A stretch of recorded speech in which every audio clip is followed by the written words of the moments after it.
¿Alguna vez te has preguntado qué pasaría si la persona encargada de protegerte del peligro fuera, en realidad, quien lo crea en silencio? Piénsalo por un momento. Imagina una ciudad común, calles tranquilas, vecinos que se conocen desde hace años, y una rutina que parece inquebrantable. En medio de ese escenario existe una figura que transmite seguridad absoluta. El bombero que siempre llega primero a los incendios.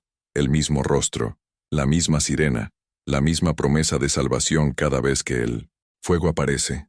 Nadie duda de él, nadie lo cuestiona. Y precisamente ahí comienza lo más inquietante de esta historia. Las vidas dobles no suelen anunciarse. Se esconden detrás de gestos cotidianos, de trabajos respetables y de personas que parecen completamente normales. Este bombero llevaba una vida aparentemente común, turnos regulares, saludos cordiales, reconocimiento público y la admiración de toda la comunidad. Para muchos era un héroe silencioso, para otros, un ejemplo de vocación. Sin embargo, mientras todos veían entrega y valentía, algo mucho más oscuro crecía lejos de las miradas. Incendios que surgían sin explicación clara empezaron a repetirse con una frecuencia inquietante. Casas, comercios, edificios vacíos. Siempre fuego, siempre caos. Y curiosamente, siempre él estaba allí antes que nadie. ¿Te ha pasado alguna vez sentir que algo no encaja, aunque todo parezca perfectamente normal? Esa sensación difusa, casi incómoda, que nadie quiere escuchar. En esta historia, esa intuición tardó en aparecer, porque confiar en un bombero es casi automático. La figura del rescatista está asociada a la protección, al sacrificio, al bien absoluto. Cuestionar eso significaría aceptar que el peligro no venía de fuera, sino desde dentro de la propia comunidad. Y esa es una verdad que muy pocos están dispuestos a enfrentar. Con el paso del tiempo, los incendios dejaron de parecer simples accidentes. Los patrones comenzaron a repetirse. Horarios similares, zonas cercanas, características casi idénticas en los focos de origen. Para la mayoría eran coincidencias, para otros, simples estadísticas, pero para quienes sabían observar, eran señales. O que você vai descobrir agora pode te surpreender. Y precisamente por eso esta historia pertenece al mundo de los secretos revelados y las reviravoltas chocantes que nadie espera ver en personas tan cercanas. Detrás del uniforme y la manguera contra el fuego, se escondía una mente compleja, impulsada por la necesidad de control, de adrenalina y, sobre todo, de reconocimiento. Cada incendio era una oportunidad de ser el héroe, de recibir aplausos, de reafirmar una identidad construida cuidadosamente. Mientras la comunidad dormía tranquila, convencida de estar a salvo, alguien jugaba con el miedo colectivo como si fuera parte de un ritual silencioso. Fica conmigo hasta el final de esta parte, porque entender esa motivación es clave para comprender cómo una vida doble puede mantenerse oculta durante tanto tiempo. Las historias misteriosas reales suelen romper una creencia fundamental, que el mal siempre tiene un rostro evidente. Aquí, no lo tenía. El villano no se escondía en las sombras, sino que corría hacia la luz de las llamas, rodeado de cámaras, sirenas y agradecimientos. Esa contradicción es lo que hace este caso tan perturbador, porque no se trata solo de incendios provocados, sino de una traición profunda a la confianza colectiva, de una comunidad entera viviendo una mentira sin saberlo. La pericia entró en escena de forma silenciosa, casi discreta, no con acusaciones, sino con preguntas técnicas, análisis de residuos, reconstrucción de escenas, comparación de informes. Poco a poco, la idea de un accidente comenzó a desmoronarse. Los datos no mentían, aunque muchos no quisieran escucharlos, y en medio de esos informes, un nombre aparecía una y otra vez, como una sombra persistente que nadie se atrevía a señalar en voz alta. Hablar de personas aparentemente comunes que esconden secretos completamente inimaginables nos obliga a replantear lo que creemos saber sobre quienes nos rodean. ¿Cuántas historias similares permanecen ocultas, protegidas por la confianza ciega y la admiración social? Lo que está a punto de revelarse no es solo la verdad detrás de los incendios, sino el inicio de una transformación que cambiará para siempre la forma en que esta comunidad, y quizá tú también, entiende quién es realmente un héroe. ¿Qué pasaría si descubrieras que la persona en quien más confías es precisamente quien genera el peligro del que te protege? Esa pregunta no suele hacerse en voz alta porque rompe con algo fundamental en la convivencia humana, la confianza. Y cuando esa confianza se deposita en alguien que literalmente salva vidas, cuestionarla parece casi una traición moral. Pero hay momentos en los que la realidad obliga a mirar de frente lo que nadie quiere ver. Este es uno de esos casos. Imagina una ciudad promedio, de esas donde todos se conocen, o al menos, reconocen los rostros. Un lugar donde las noticias circulan rápido, donde los chismes se convierten en verdad antes de confirmarse, y donde la vida transcurre con esa mezcla de rutina y pequeños sobresaltos que hacen que todo parezca predecible. En medio de ese escenario aparentemente tranquilo, había una figura que destacaba por encima de todas, el bombero que siempre llegaba primero. No importaba la hora, no importaba el lugar. Cuando las llamas empezaban a devorar una estructura, ahí estaba, él, uniforme impecable, gesto decidido, movimientos precisos. Para los vecinos, era más que un profesional, era un símbolo viviente de protección, ese tipo de persona que te hace sentir que todo va a estar bien, sin importar qué tan grave parezca la situación. La admiración hacia él no era exagerada ni forzada, era genuina. Los padres lo señalaban como ejemplo para sus hijos. Los ancianos lo saludaban con respeto cada vez que lo veían pasar. Los comerciantes locales le ofrecían café gratis en 1900 sus establecimientos. Incluso los medios de comunicación locales lo habían entrevistado más de una vez, destacando su dedicación y valentía. No había razón alguna para dudar de él. Su historial era impecable, sus acciones, heroicas, su reputación, intachable. Y precisamente ahí radicaba el problema. Nadie pensaba en cuestionar lo obvio, pero la verdad tiene una forma particular de abrirse paso, incluso cuando está enterrada bajo capas y capas de apariencias perfectas. Y en este caso, esa verdad comenzó a insinuarse de una manera casi imperceptible. Al principio, nadie prestó atención. Los incendios eran vistos como accidentes aislados, eventos desafortunados que simplemente ocurren en cualquier comunidad. Una casa abandonada que se incendia por un cortocircuito, un comercio cerrado donde alguien dejó algo conectado, un almacén vacío donde tal vez entraron vándalos. Explicaciones razonables, lógicas, aceptables. Nadie buscaba conexiones porque, francamente, no parecía haber ninguna. Sin embargo, algo extraño empezó a ocurrir cuando alguien decidió contar los casos. 1, 2, 3 incendios en un mes. Luego 4, después 5. La frecuencia aumentaba, pero de una forma tan gradual que pasaba desapercibida para quienes no llevaban un registro. Era como esa sensación de que algo ha cambiado en tu entorno, pero no puedes identificar exactamente qué. Los comerciantes hablaban entre ellos sobre la mala racha de incendios, con preocupación, pero sin llegar a conectar los puntos. Las autoridades locales emitían comunicados pidiendo precaución, recomendando revisar instalaciones eléctricas y evitar dejar materiales inflamables cerca de fuentes de calor. Todo parecía controlado, dentro de lo esperable. Mientras tanto, el bombero seguía siendo el protagonista de cada rescate. Llegaba antes que sus propios compañeros. Conocía exactamente dónde estaba el foco del incendio sin necesidad de exploraciones preliminares. Actuaba con una eficiencia casi sobrenatural, como si tuviera un sexto sentido para el fuego.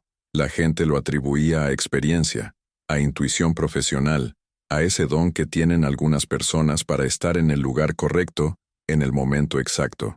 Y él recibía los elogios con modestia calculada, diciendo siempre que solo cumplía con su deber, que cualquiera en su lugar haría lo mismo. Pero hubo un momento clave, un punto de inflexión que nadie vio venir. Fue durante un incendio particularmente grande en una fábrica abandonada en las afueras de la ciudad. Las llamas eran visibles desde kilómetros de distancia, una columna de humo negro que pintaba el cielo de gris. Los equipos de emergencia tardaron más de lo habitual en llegar porque el lugar estaba alejado de la estación. Sin embargo, cuando finalmente arribaron, ahí estaba él, solo, con su uniforme puesto, parado frente al edificio en llamas, observando la escena con una expresión difícil de descifrar. Cuando le preguntaron cómo había llegado tan rápido, Su respuesta fue simple. Estaba haciendo una inspección rutinaria por la zona y vio el humo. Nadie dudó de su explicación. ¿Por qué lo harían? Esa noche, mientras el fuego era controlado y las últimas brasas se apagaban, algo comenzó a moverse en la mente de una persona que estaba presente. Un inspector de seguros que había llegado para evaluar los daños. No era alguien que buscara problemas ni que tuviera tendencia a la paranoia. Simplemente era alguien entrenado para observar patrones, para detectar inconsistencias, para hacer preguntas incómodas cuando las cifras no cuadraban. Y algo en esa escena no cuadraba del todo. La pregunta inicial fue casi inocente, formulada más como curiosidad que como acusación. ¿Cómo es posible que siempre llegue primero? No era una pregunta maliciosa ni mucho menos una acusación directa. Era simplemente una observación que pedía una explicación lógica. Pero esa pregunta, por simple que pareciera, tenía el poder de abrir una puerta que había permanecido cerrada durante mucho tiempo. Porque una vez que empiezas a cuestionar lo obvio, una vez que permites que la duda entre en tu mente, todo lo demás comienza a verse diferente. La transformación en la percepción no fue inmediata. No hubo un momento dramático de revelación instantánea. Fue más bien un proceso gradual, como cuando tus ojos se adaptan a la oscuridad y empiezas a distinguir formas que antes eran invisibles. Pequeños detalles que habían pasado desapercibidos comenzaron a cobrar significado. La frecuencia exacta de los incendios, los horarios específicos en que ocurrían, la ausencia sistemática de testigos en los momentos previos al fuego, y sobre todo, esa presencia constante, casi mágica, de alguien que siempre estaba exactamente donde necesitaba estar. La verdad oculta tiene una característica particular. Puede permanecer invisible durante mucho tiempo, protegida por las expectativas y los prejuicios de quienes miran sin ver realmente. En este caso, la expectativa era clara. Un bombero es un héroe. Punto final.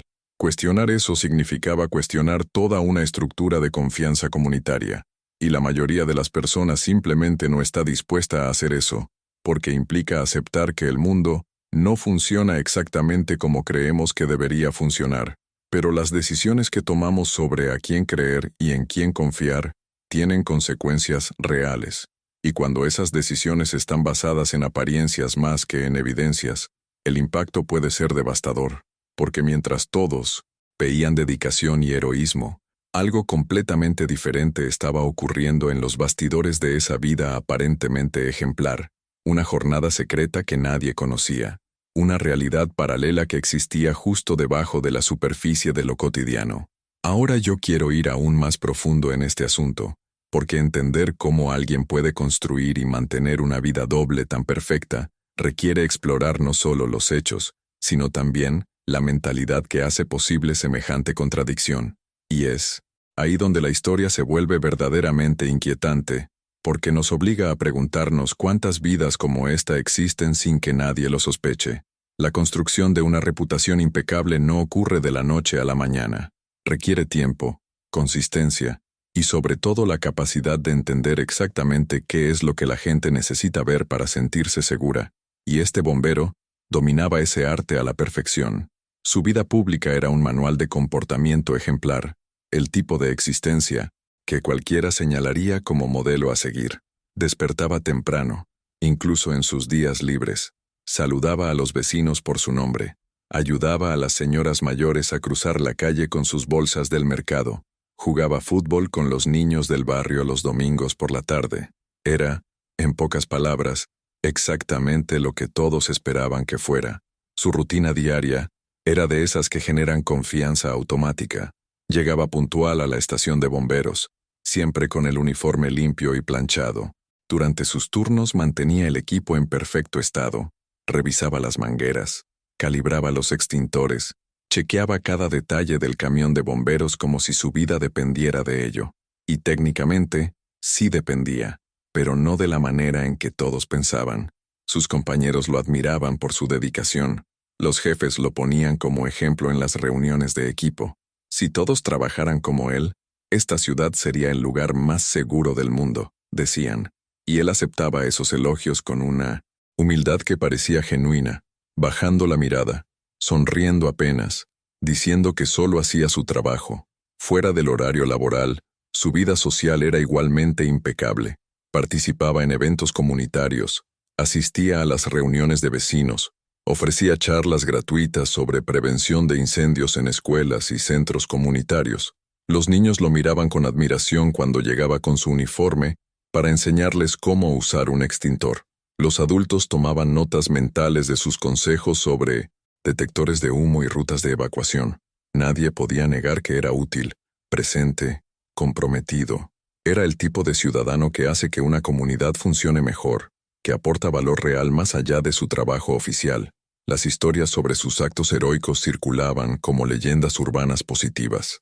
Estaba la vez que entró en una casa en llamas para rescatar a un perro que ladraba desesperado en el segundo piso, o aquella ocasión en que cargó en sus hombros a un anciano que no podía caminar mientras el edificio se desmoronaba a su alrededor, o ese momento épico cuando logró controlar un incendio en una gasolinera minutos antes de que los tanques subterráneos pudieran explotar.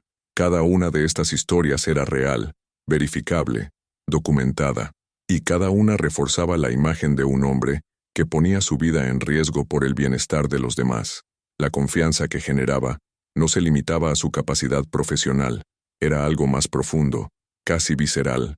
Representaba la certeza de que, en 1270, en medio del caos siempre habría alguien capaz de restaurar el orden. En un mundo lleno de incertidumbres, donde las noticias están plagadas de tragedias y traiciones, él era un punto fijo de confiabilidad. Los padres le presentaban a sus hijos como un ejemplo de lo que significaba tener vocación de servicio. Las madres lo mencionaban cuando querían enseñar valores de compromiso y sacrificio. Los jóvenes lo veían como una prueba de que todavía existían personas genuinamente buenas en posiciones de responsabilidad. Su presencia física también contribuía a esa imagen. No era excesivamente musculoso ni intimidante, pero tenía esa complexión atlética y funcional que sugiere fuerza real, más que estética. Su rostro tenía ese tipo de rasgos que inspiran confianza, ojos claros que miraban directamente cuando hablaba, mandíbula firme, sonrisa amable, pero no exagerada. Su voz era calmada incluso en situaciones de emergencia, ese tipo de tono que hace que la gente se tranquilice automáticamente. Cuando hablaba sobre seguridad y prevención, la gente escuchaba, no porque fuera carismático en el sentido tradicional, sino porque emanaba una autoridad tranquila basada en competencia demostrada. Los comerciantes locales lo trataban con un cariño especial. La dueña de la panadería siempre le guardaba el pan más fresco. El mecánico revisaba su vehículo personal sin cobrarle. El dueño del restaurante en la esquina le preparaba platos extras cuando sabía que había tenido un turno largo. Estos gestos no eran solicitados ni esperados. Surgían naturalmente de una gratitud genuina, porque todos en esa comunidad sentían, de alguna manera, que le debían algo, que su seguridad, su tranquilidad nocturna, la confianza con la que dejaban a sus hijos ir a la escuela, todo eso estaba de algún modo conectado con la presencia de este hombre. Las redes sociales locales amplificaban esta percepción. Cada vez que ocurría un incendio, y él participaba en el rescate, las fotos circulaban con comentarios. Admirados, gracias por cuidarnos, escribían. Eres un verdadero héroe, afirmaban otros. Qué suerte tiene esta ciudad de tener a alguien así, repetían constantemente. Y él respondía con modestia en los comentarios, siempre redirigiendo la atención hacia su equipo, hacia la importancia del trabajo conjunto, hacia la necesidad de que todos contribuyeran a la seguridad comunitaria. Era estratégicamente humilde, lo cual paradójicamente aumentaba aún más su estatus heroico. Los medios de comunicación locales lo habían convertido en una especie de celebridad menor pero significativa. Aparecía en el periódico comunitario al menos una vez al mes, ya fuera por un rescate reciente, una charla educativa, o simplemente como ejemplo de buen ciudadano. La radio local lo entrevistaba durante la temporada de verano para hablar sobre prevención de incendios forestales. La televisión regional lo incluía en reportajes especiales sobre servicios de emergencia. Cada aparición reforzaba la narrativa. Este era un hombre dedicado, abnegado, incansable en su misión de proteger a los demás. Lo fascinante de esta construcción de imagen era su aparente autenticidad. No había señales visibles de falsedad o actuación. No había momentos en que la máscara se cayera, ni siquiera brevemente. Su comportamiento era consistente en público y en privado, al menos, hasta donde cualquiera podía ver. Los vecinos que vivían cerca de su casa reportaban lo mismo: un hombre tranquilo, ordenado, que mantenía su jardín impecable y nunca causaba problemas. No había fiestas ruidosas ni comportamientos extraños, solo una vida normal, quizá excepcionalmente normal, sin sobresaltos ni irregularidades. Esta perfección en la apariencia tenía un efecto psicológico poderoso en la comunidad. Creaba lo que los expertos llaman un sesgo de confirmación colectivo. Cada acción positiva que realizaba se interpretaba como prueba adicional de su bondad inherente. Cualquier pequeña inconsistencia o comportamiento extraño se descartaba automáticamente o se explicaba de manera favorable.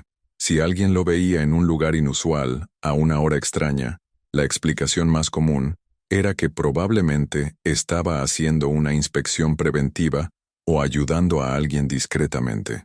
La posibilidad de que hubiera una explicación menos noble simplemente no entraba en el radar mental de la mayoría de las personas.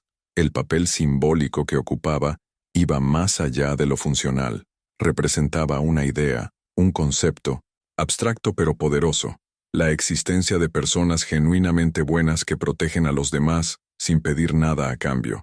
En tiempos donde el cinismo y la desconfianza son cada vez más comunes, donde las instituciones fallan y las figuras públicas decepcionan constantemente, él era la excepción que confirmaba que todavía era posible creer en alguien. Era la prueba viviente de que no todo estaba perdido, de que la bondad y el sacrificio aún existían en forma pura y desinteresada.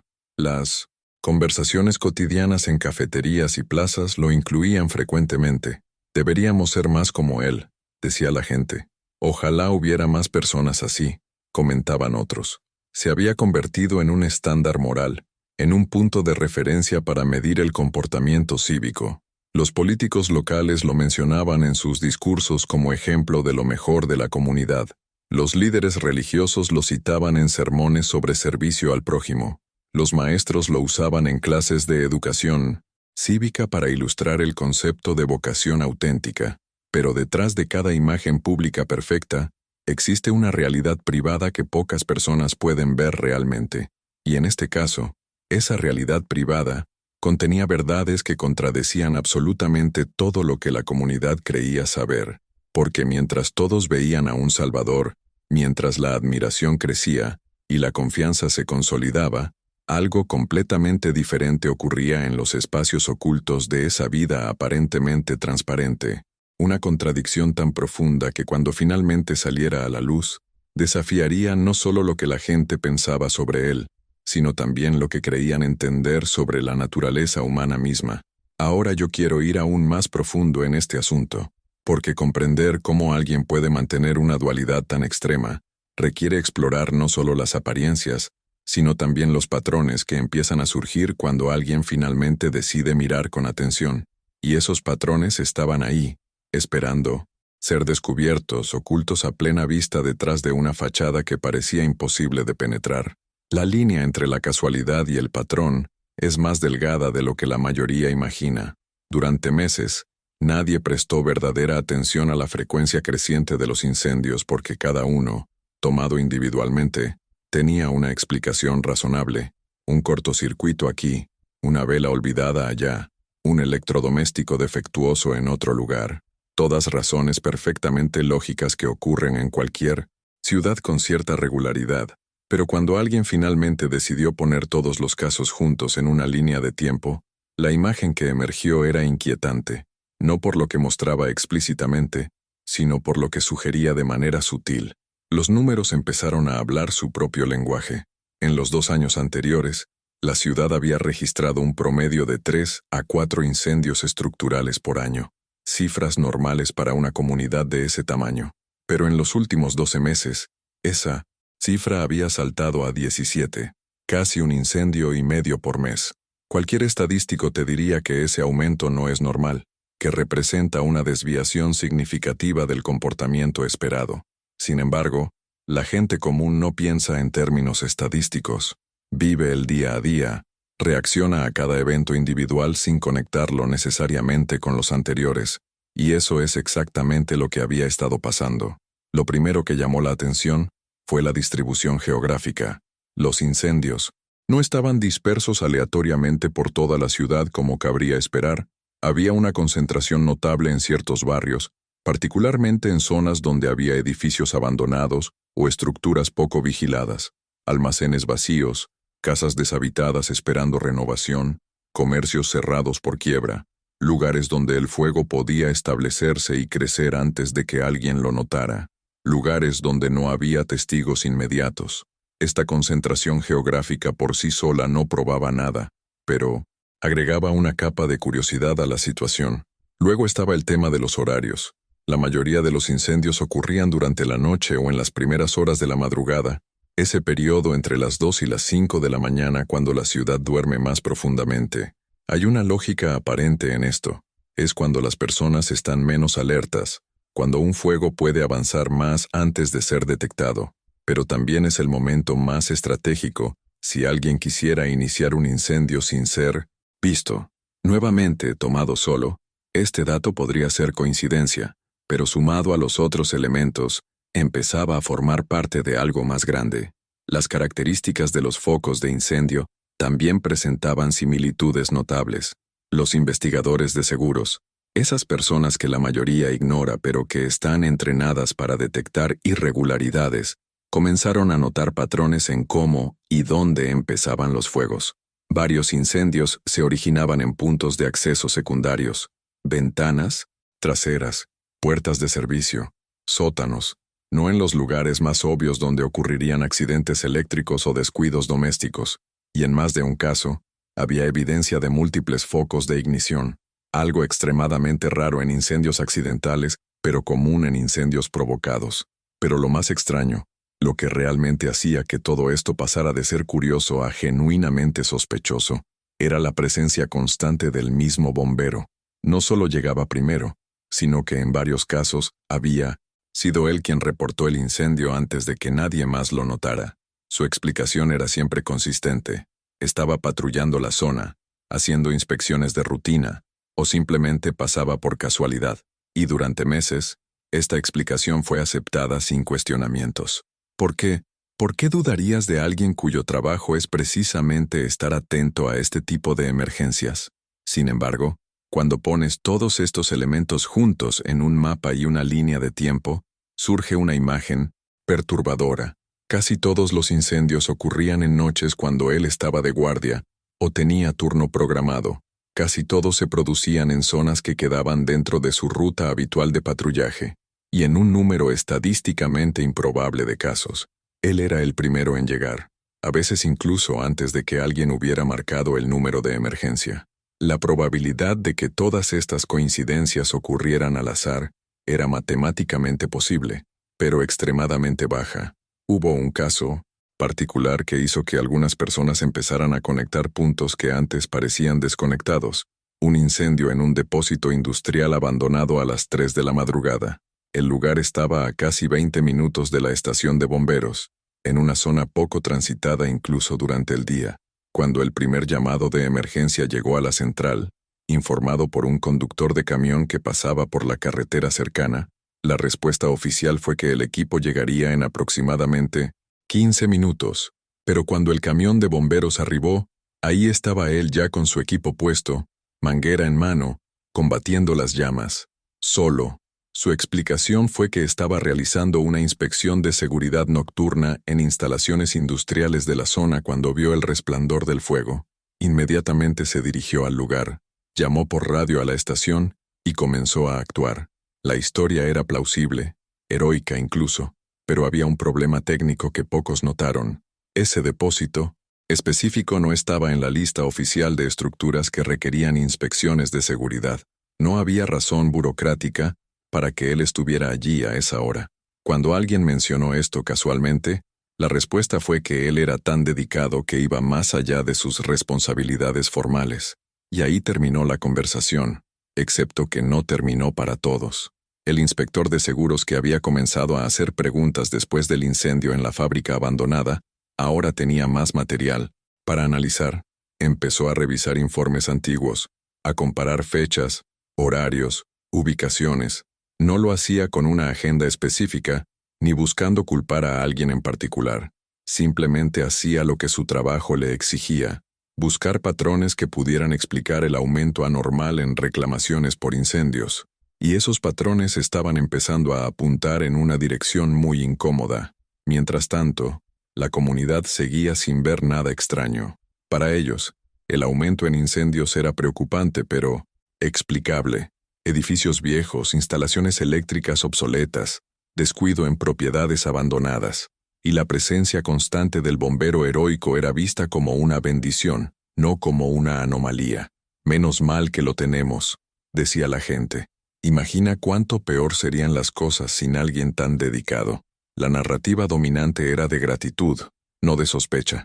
Los pocos que empezaban a tener dudas no sabían cómo expresarlas sin sonar como conspiracionistas o ingratos. ¿Cómo acusas a alguien tan admirado basándote solo en coincidencias? ¿Cómo cuestionas a la persona que literalmente salva vidas sin tener pruebas concretas? La presión social para mantener la boca cerrada era enorme, porque sugerir que el bombero podría estar involucrado en algo turbio no era solo acusar a una persona, era atacar un símbolo comunitario, era romper con una narrativa colectiva de seguridad y confianza. Pero las verdades incómodas tienen una forma de persistir, incluso cuando nadie quiere escucharlas. Los datos seguían acumulándose. Cada nuevo incendio agregaba otro punto en el mapa, otra fecha en la línea de tiempo, otra coincidencia en una lista que ya era demasiado larga para ser completamente accidental. Y aunque la mayoría de la gente todavía no veía el patrón, algunos ojos entrenados comenzaban a distinguir una forma en medio del caos aparente.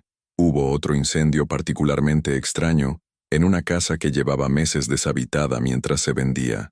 Los vecinos juraban que nadie había entrado en semanas. No había electricidad conectada, no había gas activo, no había ninguna razón obvia para que el lugar se incendiara. Sin embargo, a las 4 de la madrugada, las llamas salían por las ventanas del segundo piso. Y sí, él fue el primero en llegar. Esta vez su explicación fue que estaba regresando de una llamada falsa en otra zona cuando vio el resplandor. Plausible nuevamente, pero cada explicación plausible individual empezaba a formar un patrón colectivo que era cada vez menos creíble. La transformación en la percepción no ocurrió de golpe.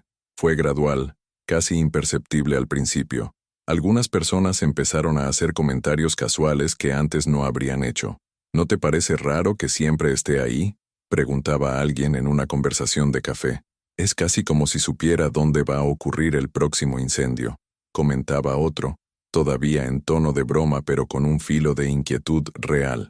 Estos comentarios eran desestimados rápidamente, pero dejaban una semilla de duda que antes no existía.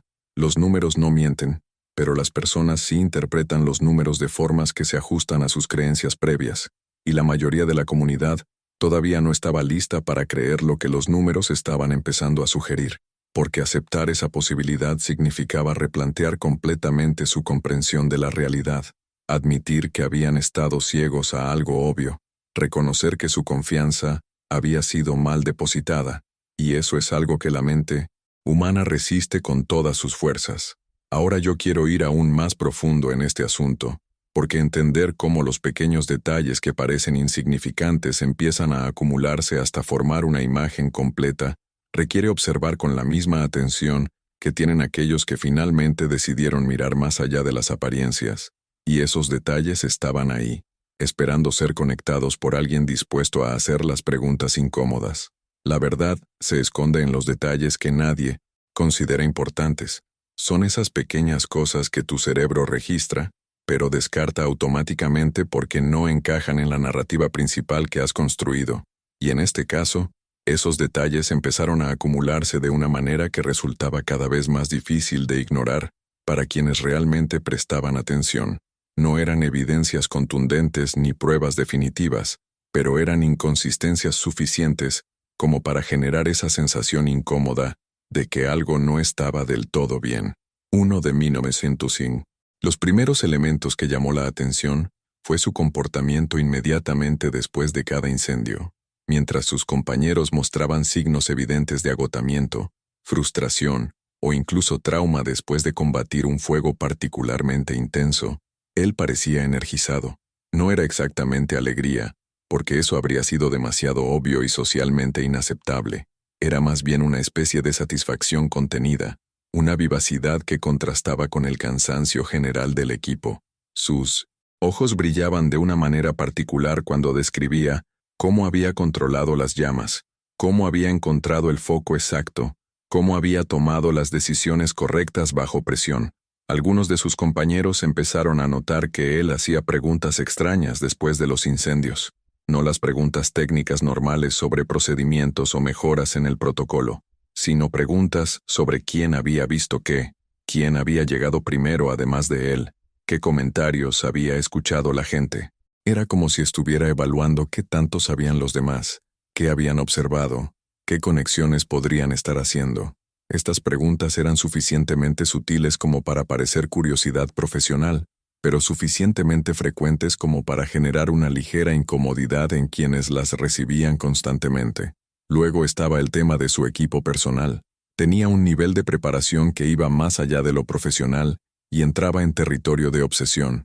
Su vehículo personal estaba equipado como si fuera una versión miniatura del camión de bomberos. Extintores múltiples, mantas ignífugas, herramientas de rescate, incluso un extintor de tipo especial para incendios químicos que raramente se necesita en contextos residenciales. Cuando alguien le preguntaba al respecto, su respuesta era que le gustaba estar preparado para cualquier emergencia, razonable en superficie, pero extraño cuando lo pensabas detenidamente. ¿Por qué alguien necesitaría ese nivel de equipo especializado en su tiempo libre? Sus patrones de movimiento nocturno también empezaron a generar preguntas entre quienes vivían cerca de las zonas donde ocurrían los incendios. Había reportes dispersos de vecinos que mencionaban haber visto su vehículo en horas inusuales, estacionado en lugares sin razón aparente. Una señora que sufría de insomnio recordaba haberlo visto 3 veces en el mismo mes, pasadas las 2 de la madrugada, estacionado al final de una calle sin salida, donde no había nada excepto un viejo almacén. Cuando le preguntaron casualmente al respecto en una conversación social, él explicó que le gustaba hacer recorridos preventivos en su tiempo libre para identificar posibles riesgos de incendio. Nuevamente, una explicación que sonaba dedicada y profesional, pero que era extraña cuando la analizabas desde otra perspectiva. Había algo en la forma en que describía los incendios que comenzó a sonar diferente para quienes escuchaban con atención crítica. Usaba un lenguaje excesivamente técnico y detallado cuando hablaba sobre cómo se propagaban las llamas, qué materiales ardían más rápido, qué estructuras colapsaban primero. No era el tipo de conocimiento que se adquiere solo respondiendo a emergencias. Era el tipo de comprensión profunda que sugiere estudio dedicado, casi académico, del comportamiento del fuego. Algunos lo atribuían a pasión por su profesión. Otros empezaban a preguntarse si había otra razón para ese nivel de conocimiento especializado. Sus interacciones con los investigadores de incendios también tenían un matiz peculiar. Siempre era extremadamente servicial, ofreciendo teorías sobre cómo había comenzado el fuego, señalando evidencias que él había notado, sugiriendo posibles causas. En muchos casos, sus observaciones eran correctas y ayudaban a cerrar las investigaciones más rápidamente, pero había ocasiones en que sus teorías eran demasiado específicas, demasiado seguras, como si tuviera información que no debería poseer, basándose solo en lo que había observado durante el combate del incendio. Cuando los investigadores revisaban sus notas, a veces descubrían que él había mencionado detalles sobre el punto de origen que técnicamente no debería haber podido identificar en medio del caos de apagar las llamas. Un bombero veterano que había trabajado con él durante años mencionó en una conversación privada algo que le había estado molestando. Notaba que él siempre llevaba una pequeña linterna especializada en su bolsillo, incluso cuando no estaba de servicio. No era una linterna común, sino un modelo específico usado por investigadores de incendios para examinar escenas. Cuando le preguntó al respecto, la respuesta fue que le gustaba estar preparado y que esa linterna era útil para inspecciones preventivas, pero el veterano no podía sacudirse la sensación de que había algo más detrás de ese hábito constante. Las redes sociales también revelaban patrones interesantes para quienes decidían mirar con detenimiento. Él publicaba fotos de incendios que había combatido, algo común entre bomberos que comparten su trabajo con orgullo, pero la frecuencia y el detalle de sus publicaciones eran notables. Tenía álbumes completos dedicados a diferentes incendios, con múltiples ángulos, momentos específicos de la progresión del fuego, comparaciones del antes y después. Para la mayoría de sus seguidores, esto era evidencia de dedicación y profesionalismo. Para algunos observadores más críticos, era una documentación casi obsesiva que sugería un interés que iba más allá de lo laboral. Había también pequeñas inconsistencias en sus historias, detalles menores que cambiaban ligeramente cada vez que contaba la misma anécdota sobre un incendio específico. La hora exacta en que había llegado, el camino que había tomado para llegar allí, lo que había visto primero. Estas inconsistencias eran tan sutiles que la mayoría de la gente ni siquiera las notaba, pero para alguien que estuviera prestando atención específicamente a su narrativa, estos pequeños cambios empezaban a sugerir que tal vez no estaba recordando eventos genuinos, sino construyendo historias que tenía que mantener consistentes en su memoria. Un detalle particularmente inquietante surgió cuando alguien revisó los registros de llamadas a emergencias. En varios casos, la llamada reportando el incendio había llegado desde un teléfono público o desde números que no podían rastrearse fácilmente. Esto por sí solo no era inusual. Muchas personas llaman desde teléfonos públicos en situaciones de emergencia, pero cuando combinabas ese dato con el hecho de que él siempre llegaba extraordinariamente rápido a esos incendios específicos, empezaba a formarse una imagen diferente. ¿Cómo podía estar tan cerca de un incendio reportado anónimamente con tanta frecuencia? Su conocimiento sobre sistemas de seguridad y alarmas también era sospechosamente detallado. En conversaciones casuales, podía explicar exactamente cómo funcionaban diferentes tipos de alarmas contra incendios, cuáles eran sus puntos débiles, cómo podían ser desactivadas o evitadas.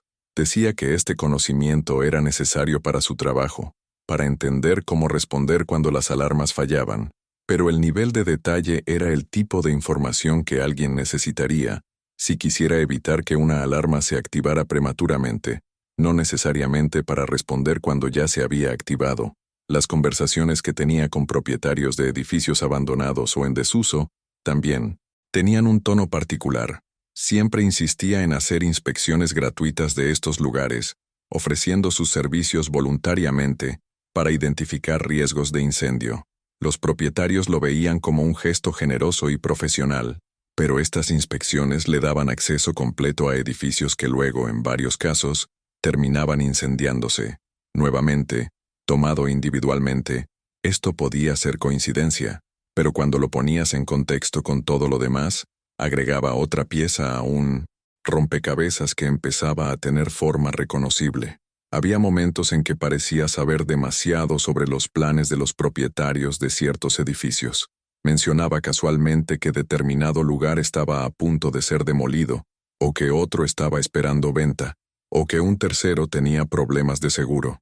Información que no era exactamente secreta, pero que tampoco era comúnmente conocida.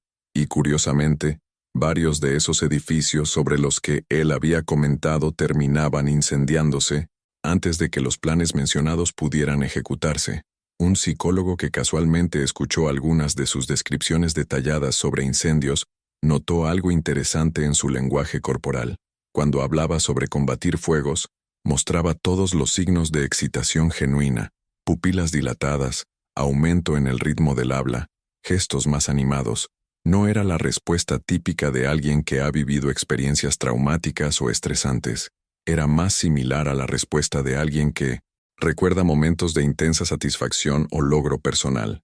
El psicólogo no hizo nada con esta observación en ese momento. Simplemente la archivó mentalmente como algo curioso. Sus hábitos de compra también empezaban a parecer extraños cuando alguien finalmente prestó atención.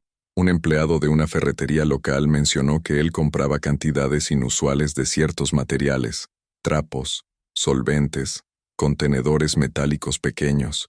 Cada compra individual era perfectamente normal y legal, pero la frecuencia y la combinación de ítems empezaban a formar un patrón que alguien con conocimiento sobre incendios provocados reconocería como sospechoso. El empleado no pensó mucho en ello en su momento, pero cuando más tarde conectó las fechas de las compras con las fechas de algunos incendios, la correlación era inquietante.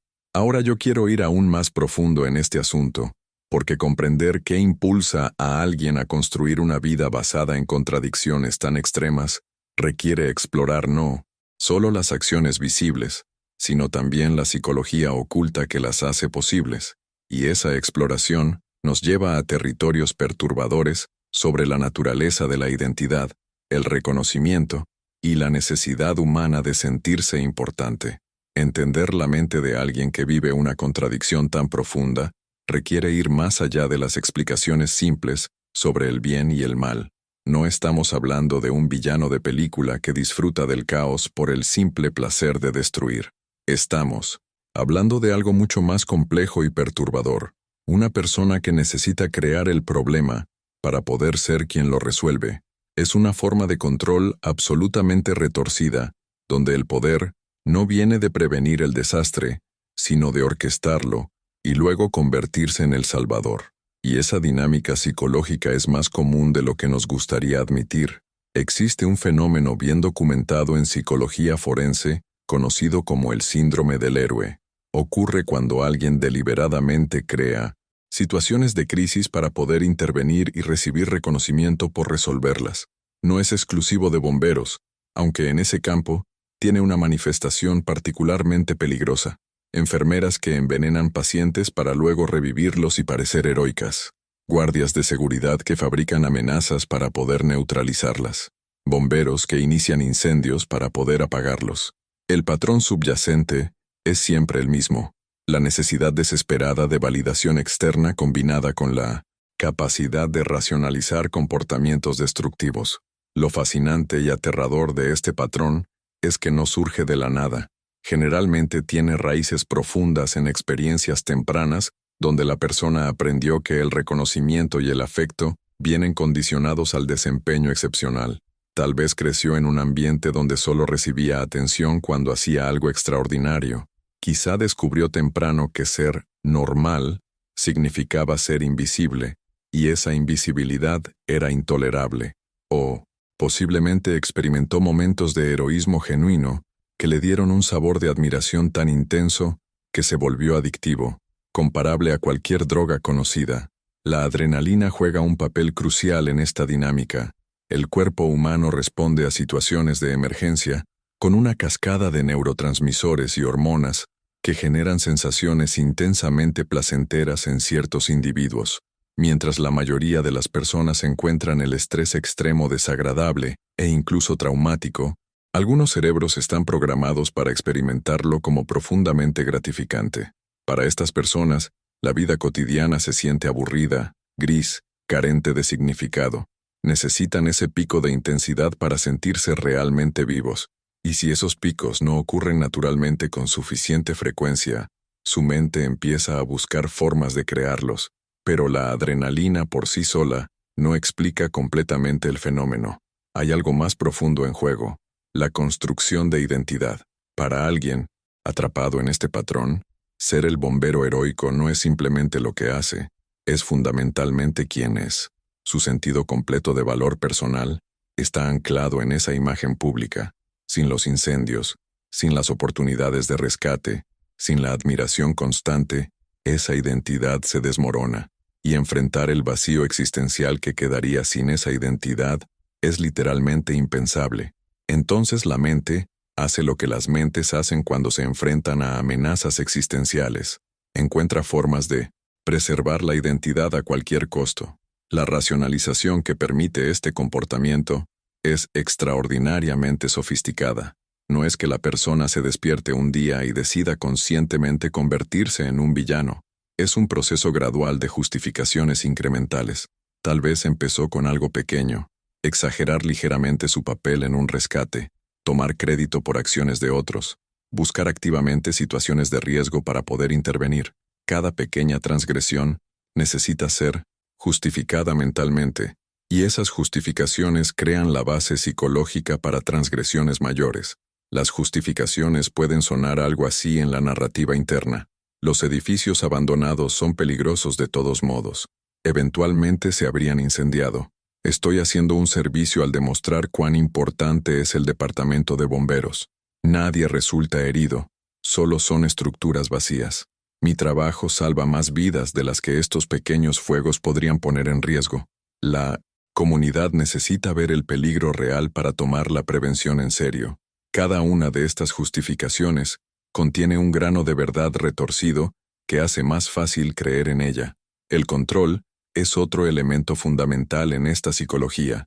Para alguien que posiblemente sintió falta de control en otras áreas de su vida, la capacidad de decidir cuándo, dónde y cómo ocurrirá un incendio proporciona una sensación de poder extraordinariamente seductora.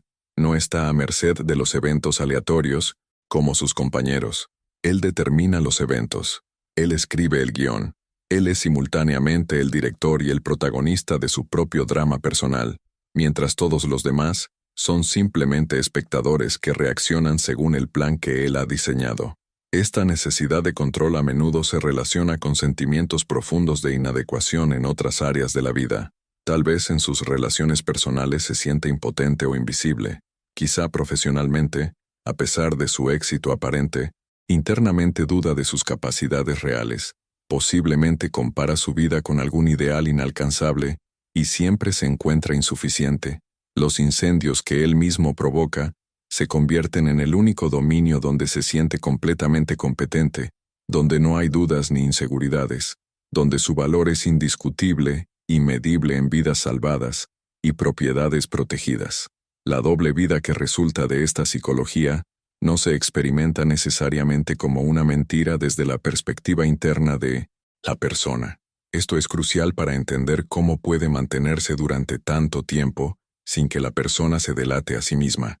En su mente, ambas facetas de su existencia son genuinas. Realmente cree en su vocación de servicio.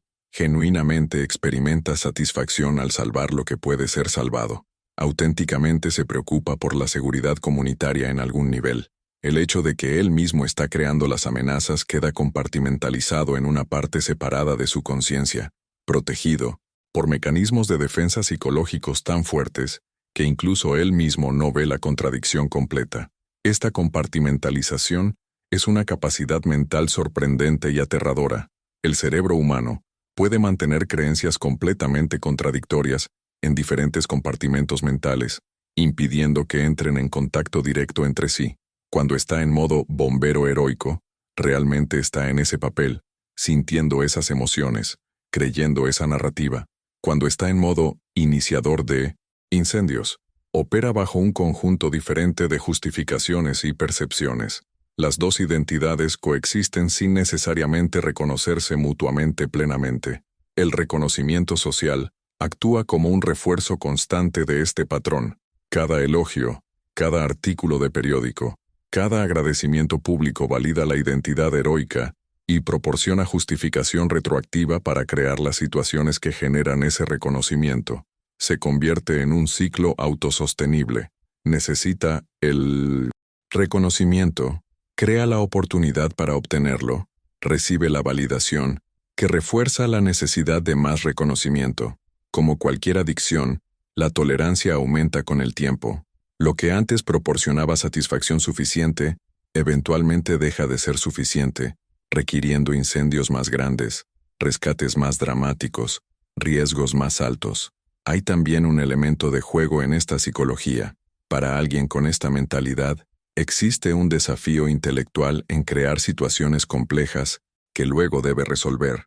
Es similar a un ajedrecista jugando contra sí mismo, excepto que las piezas son reales y las consecuencias potencialmente letales. Planear el incendio perfecto, calcular cómo se propagará, cronometrar su llegada para maximizar el drama pero minimizar el daño real, manipular las investigaciones posteriores. Todo esto proporciona estimulación mental que una vida ordinaria no ofrece. La soledad inherente a esta existencia es profunda. No puede compartir su verdadera experiencia con nadie. No puede celebrar sus logros completos, ni procesar genuinamente sus emociones complejas. Vive en un aislamiento psicológico total, rodeado de personas que lo admiran sin conocerlo realmente.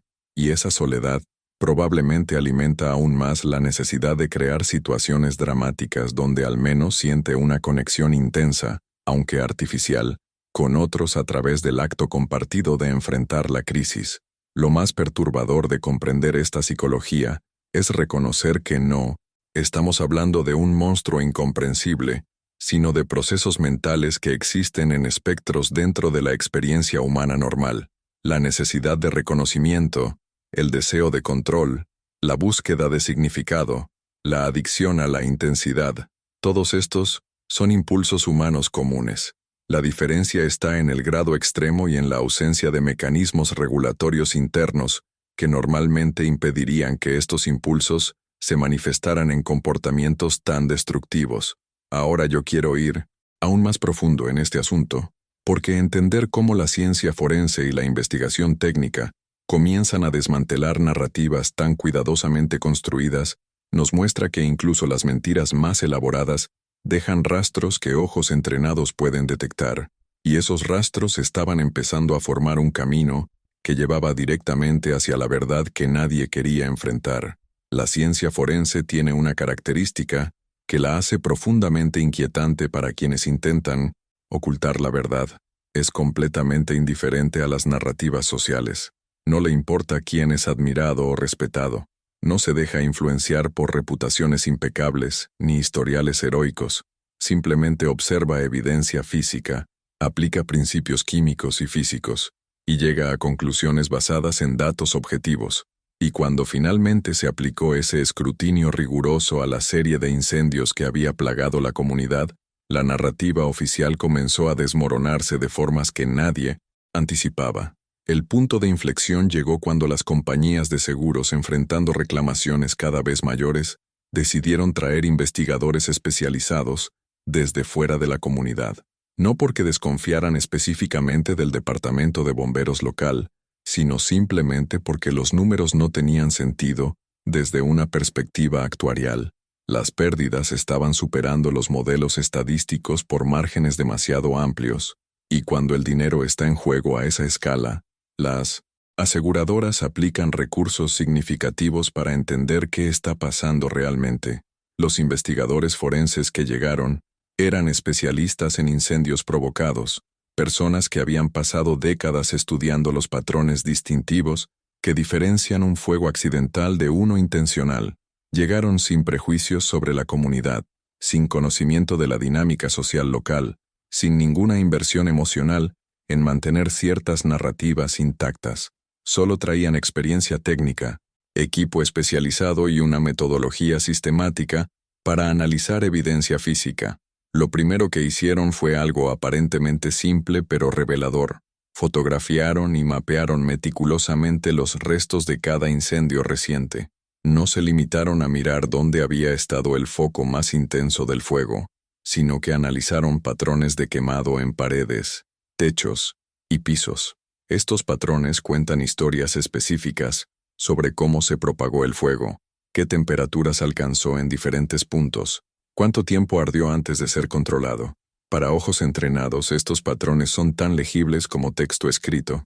En varios de los sitios examinados, los patrones de quemado mostraban algo inquietante, múltiples puntos de origen. En un incendio natural o accidental, típicamente hay un único punto donde comienza el fuego, y luego se propaga desde ahí, siguiendo patrones predecibles, basados en la disponibilidad de combustible y flujo de aire. Pero cuando hay múltiples focos separados que claramente comenzaron simultáneamente o en rápida sucesión, eso es una señal inequívoca de intervención intencional.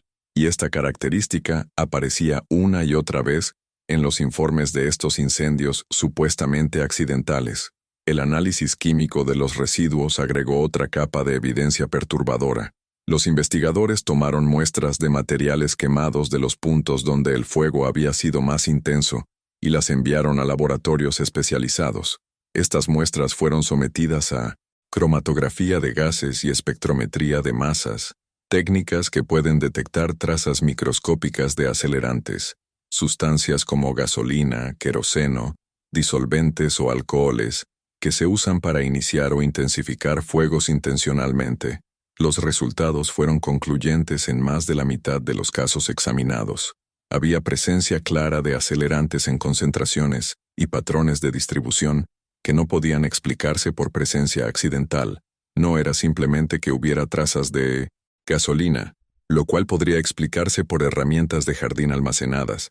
Era que había patrones de derrame o rociado que sugerían distribución deliberada diseñada para crear caminos de propagación rápida del fuego. Particularmente revelador fue el análisis de un incendio en un almacén que supuestamente había comenzado por un problema eléctrico. Los investigadores encontraron que el panel eléctrico, aunque dañado por el fuego, no mostraba evidencia de cortocircuito o sobrecarga antes del incendio. De hecho, la electricidad del edificio había sido desconectada meses atrás cuando el lugar quedó vacío. Sin embargo, el informe inicial del Departamento de Bomberos local había citado falla eléctrica como causa probable. Alguien había llegado a esa conclusión sin hacer el análisis básico, que habría revelado que era imposible. Los investigadores comenzaron a notar otro patrón perturbador en los informes iniciales de incendios, una consistencia sospechosa en las conclusiones sobre causas probables. Casi todos los informes mencionaban accidentes o fallas de equipos como explicaciones, pero muy pocos incluían el tipo de análisis detallado que realmente justificaría esas conclusiones. Era como si alguien estuviera escribiendo narrativas plausibles sin hacer el trabajo de investigación real que las sustentaría. Y cuando revisaron las firmas en esos informes, un nombre aparecía con frecuencia desproporcionada. La cronología también empezó a revelar inconsistencias cuando se examinó con precisión forense. Los registros oficiales de llamadas de emergencia, comparados con los registros de llegada de unidades de bomberos, mostraban algo extraño. En múltiples casos, él había reportado por radio que ya estaba en la escena antes de que la primera llamada al número de emergencia hubiera sido registrada. Esto era técnicamente posible si realmente estaba patrullando cerca, pero la frecuencia con que ocurría desafiaba las probabilidades estadísticas razonables. Un análisis geoespacial sofisticado agregó otra dimensión inquietante.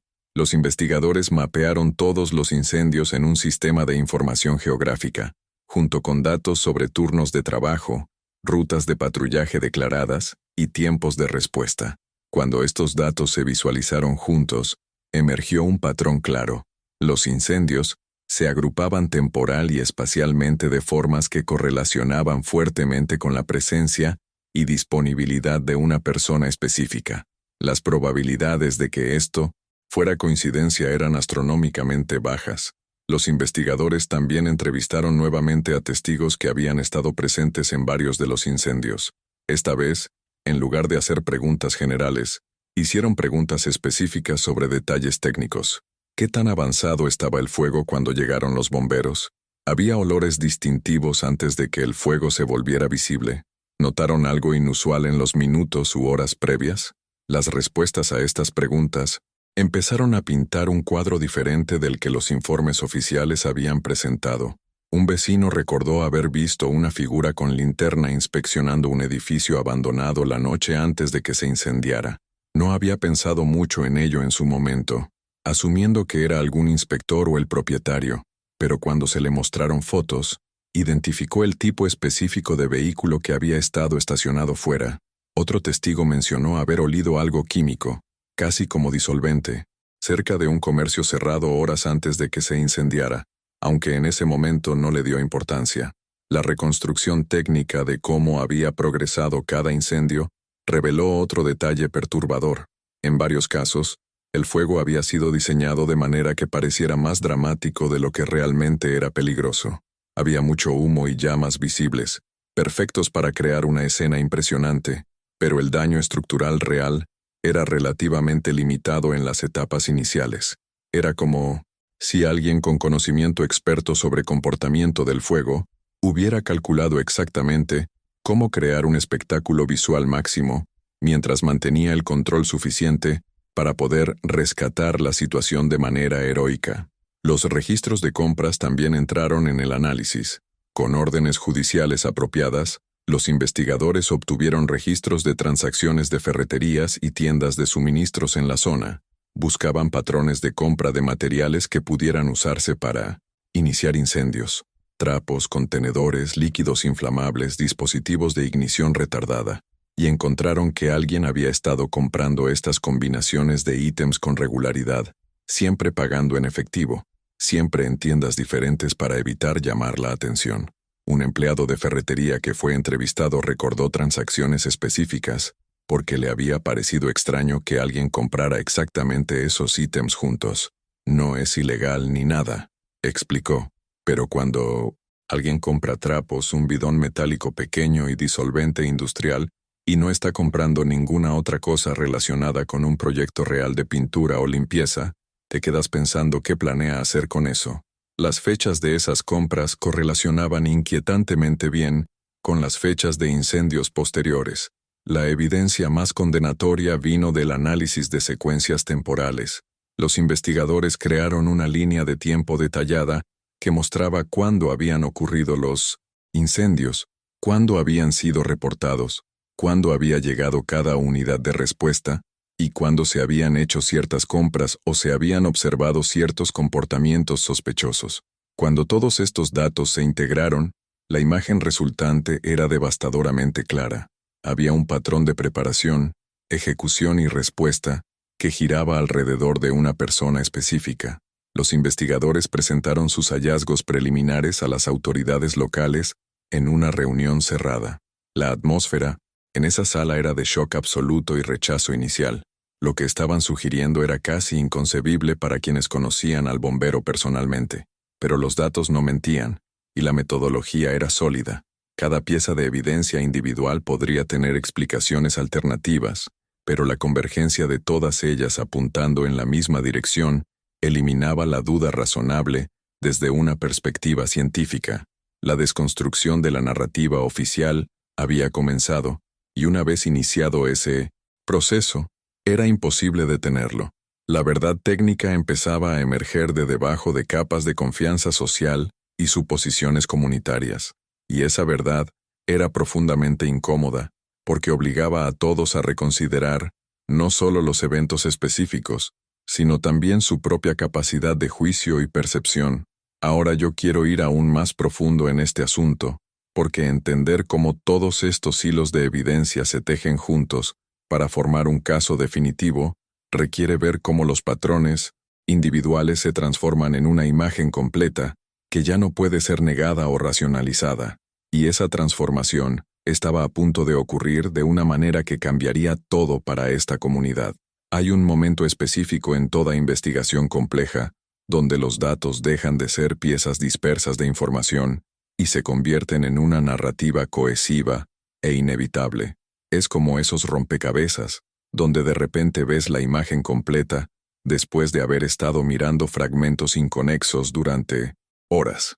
Para los investigadores trabajando en este caso, ese momento llegó cuando decidieron visualizar absolutamente todos los datos juntos, en una sola presentación integrada, y lo que vieron fue tan claro, tan indiscutible, que dejó a varios de ellos literalmente sin palabras durante minutos.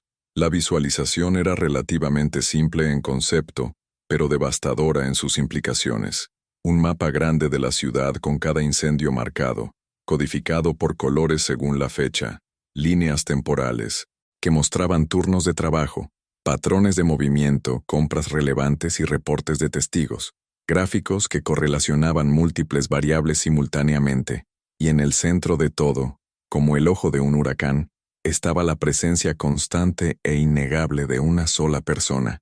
No había forma de mirar esos datos objetivamente y llegar a cualquier otra conclusión razonable. Los números estadísticos eran particularmente contundentes. Un análisis probabilístico mostró que la chance de que todos estos eventos ocurrieran coincidentemente en relación con una sola persona era inferior a 1 en varios millones. Para poner esto en perspectiva, los estándares legales para condena criminal generalmente requieren certeza más allá de duda razonable, que típicamente se traduce en probabilidades superiores al 95%. Aquí estaban hablando de certeza estadística que superaba el 99.9%. Desde una perspectiva puramente matemática, la cuestión estaba resuelta, pero los investigadores sabían que los números por sí solos no serían suficientes para convencer a una comunidad emocionalmente invertida en una narrativa diferente. Necesitaban algo más concreto, más visceral, más difícil de racionalizar o negar, y lo encontraron en las grabaciones de vigilancia que nadie había pensado revisar sistemáticamente hasta ahora. Cámaras de seguridad de negocios, sistemas de tráfico, incluso videoporteros de edificios residenciales. Individualmente, estas grabaciones no mostraban nada particularmente incriminatorio, pero cuando se revisaron cronológicamente y se alinearon con los incendios, revelaban un patrón de movimiento que era imposible explicar inocentemente. Había grabaciones que mostraban su vehículo pasando por ciertas calles en horarios específicos, siempre en dirección a lugares que luego se incendiarían. Había imágenes de él estacionando en zonas oscuras, cerca de edificios abandonados, apagando las luces del vehículo, permaneciendo dentro durante periodos que no tenían explicación obvia.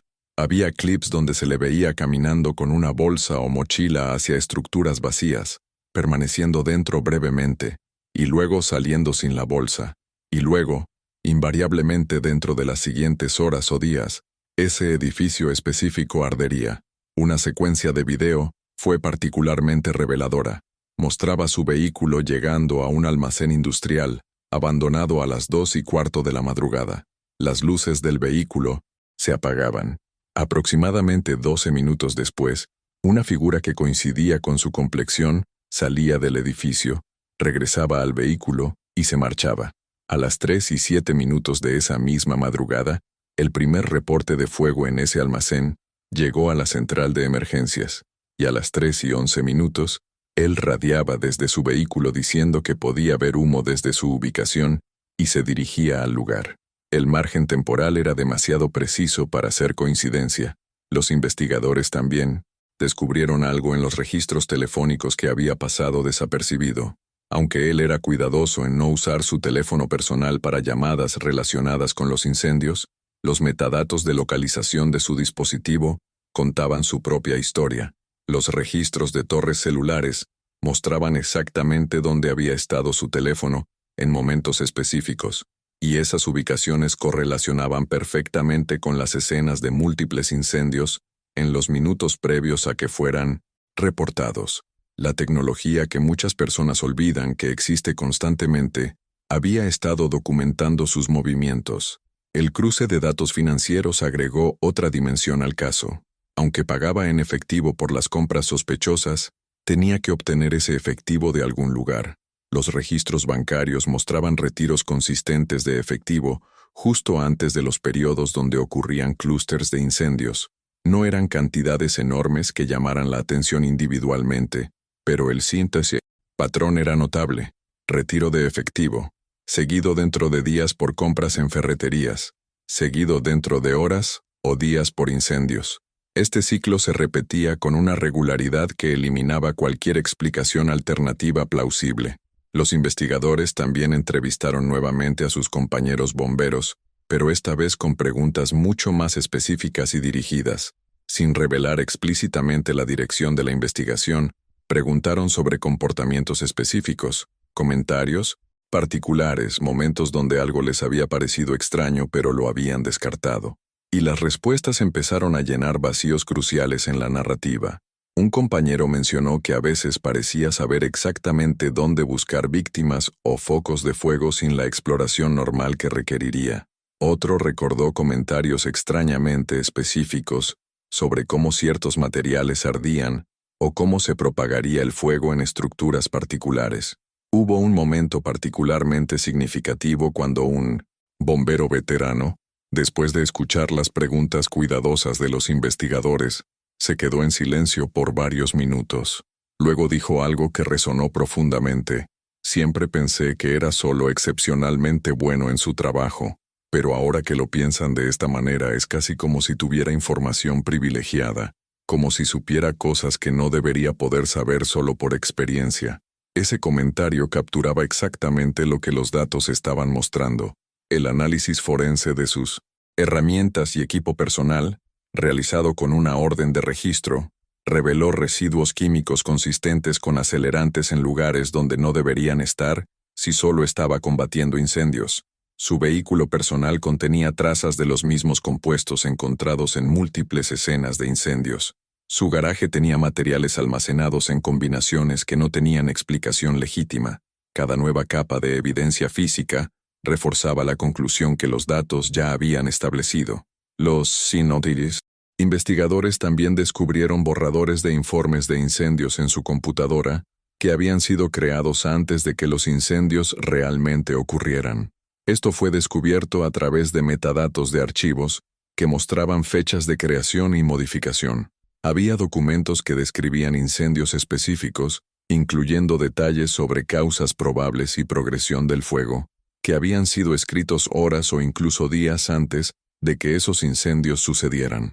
La única explicación posible era que estaba planificando los eventos y luego ejecutándolos según lo planificado.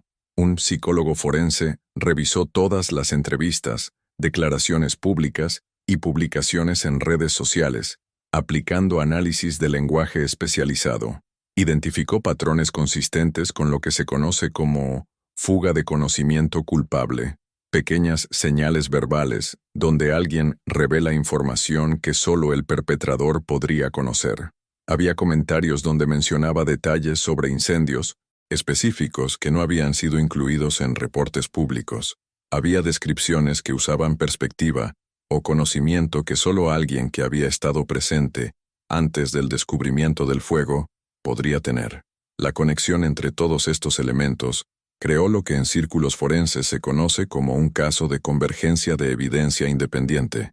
Es cuando múltiples líneas de investigación completamente separadas, usando diferentes metodologías y fuentes de datos, todas llegan a la misma conclusión. Es el estándar más alto de certeza investigativa porque elimina la posibilidad de que un error sistemático en un tipo de análisis esté distorsionando todas las conclusiones.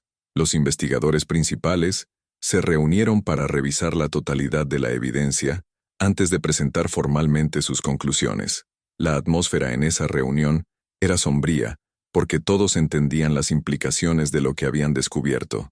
No estaban simplemente resolviendo un caso de incendios provocados.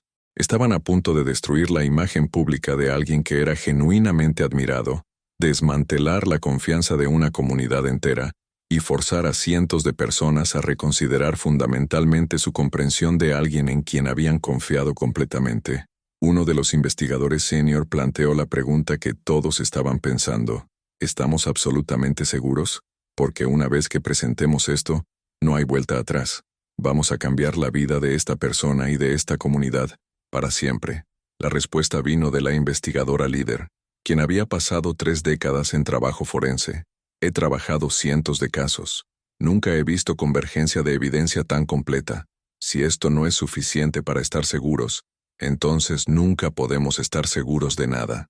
La decisión se tomó de proceder con una presentación formal a las autoridades judiciales y solicitar una orden de arresto.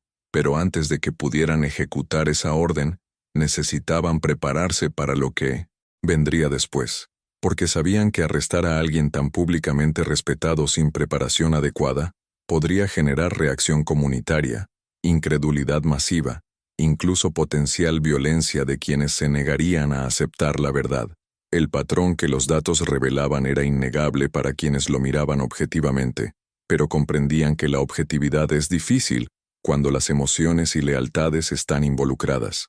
La noche antes de ejecutar la orden de arresto, varios investigadores revisaron una vez más todos los datos, buscando cualquier explicación alternativa que pudieran haber pasado por alto, no porque dudaran de sus conclusiones, sino porque el peso de lo que estaban a punto de hacer exigía ese nivel de escrutinio final. No encontraron nada que cambiara la imagen. Cada análisis adicional solo reforzaba lo que ya sabían. El patrón era real, las conexiones eran sólidas, y la verdad, por incómoda que fuera, tenía que ser confrontada. Ahora yo quiero ir aún más profundo en este asunto, porque lo que viene a continuación es el momento donde la verdad técnica se encuentra con la realidad social, donde los datos objetivos chocan con las narrativas emocionales, y donde una comunidad entera Tiene que enfrentar algo que desafía todo lo que creían saber sobre seguridad, confianza y la naturaleza de las personas que ponen en pedestales. El arresto ocurrió en una mañana que parecía ordinaria, lo cual de alguna manera hacía todo aún más surreal. No fue una operación dramática con sirenas y espectáculo mediático. Los investigadores y fiscales habían acordado hacerlo discretamente, con respeto a la posición que él ocupaba y conscientes del impacto que tendría en la comunidad. Llegaron a su casa temprano, antes de que saliera para su turno, con la orden judicial en mano y una expresión que mezclaba profesionalismo con algo parecido a la tristeza. Cuando abrió la puerta y vio a los detectives, su rostro pasó por una secuencia de expresiones que duró apenas segundos, pero que reveló todo. Primero fue confusión genuina, como si no pudiera comprender por qué estarían ahí. Luego, un destello de comprensión, ese momento donde la realidad de la situación penetra la negación. Después algo que parecía casi alivio, como si una carga que había estado cargando durante mucho tiempo, finalmente pudiera ser puesta en el suelo. Y finalmente, resignación. No hubo negaciones dramáticas ni intentos de escapar, simplemente una aceptación silenciosa de que el juego había terminado. La noticia se filtró a la comunidad de manera gradual pero inexorable, primero como rumores susurrados en conversaciones privadas.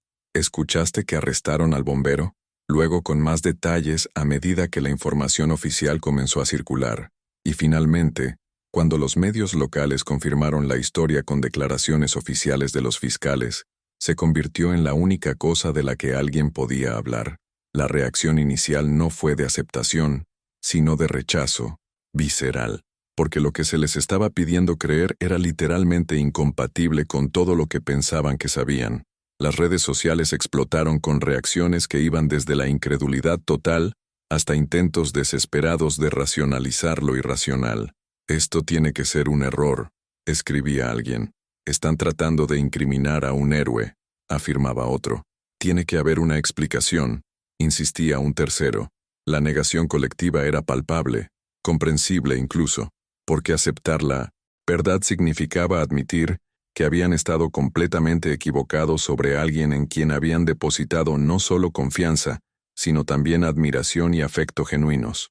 Cuando los fiscales presentaron los cargos formales en una conferencia de prensa, la sala estaba repleta de periodistas, ciudadanos y bomberos de la estación local. La fiscal principal, una mujer con décadas de experiencia que había visto prácticamente todo en su carrera, habló con una seriedad que transmitía el peso de lo que estaba revelando. Explicó metódicamente la evidencia, los patrones estadísticos, las grabaciones de video, los residuos químicos, los metadatos digitales, los testimonios convergentes, cada punto construyendo sobre el anterior, hasta formar una imagen que era imposible negar desde una perspectiva puramente factual. Pero los hechos y las emociones rara vez operan en el mismo plano. En la audiencia, algunas personas lloraban abiertamente, otros tenían expresiones de shock congeladas en sus rostros. Un grupo de bomberos que habían trabajado con él durante años se veían como si el suelo hubiera desaparecido bajo sus pies. Uno de ellos tuvo que salir de la sala porque estaba visiblemente en crisis emocional. La transformación de héroe a villano estaba ocurriendo en tiempo real, y el dolor de esa transformación era tangible en el ambiente.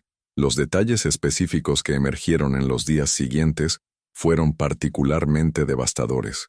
No solo había estado iniciando incendios, sino que había estado documentando meticulosamente cada uno.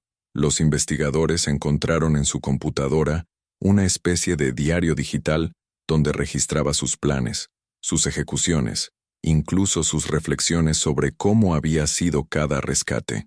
Leer esas entradas era como entrar en la mente de alguien viviendo una fantasía elaborada, donde él era simultáneamente el creador del problema y su solucionador heroico. En una entrada particularmente perturbadora, había escrito sobre la emoción de ver las llamas que él mismo había iniciado, describiendo la sensación como finalmente sentirse completamente vivo. Otra entrada detallaba cómo había calculado exactamente cuánto acelerante usar para crear un incendio visualmente impresionante pero controlable. Había párrafos donde reflexionaba sobre la admiración que recibía después de cada rescate, describiendo esos momentos como los únicos en que se sentía verdaderamente valorado como persona. Lo más inquietante era que en ninguna de estas entradas mostraba conciencia genuina del daño que estaba causando. No había remordimiento por el miedo que generaba en la comunidad, por los costos económicos de las pérdidas, por el trauma que infligía a propietarios que veían sus propiedades destruidas.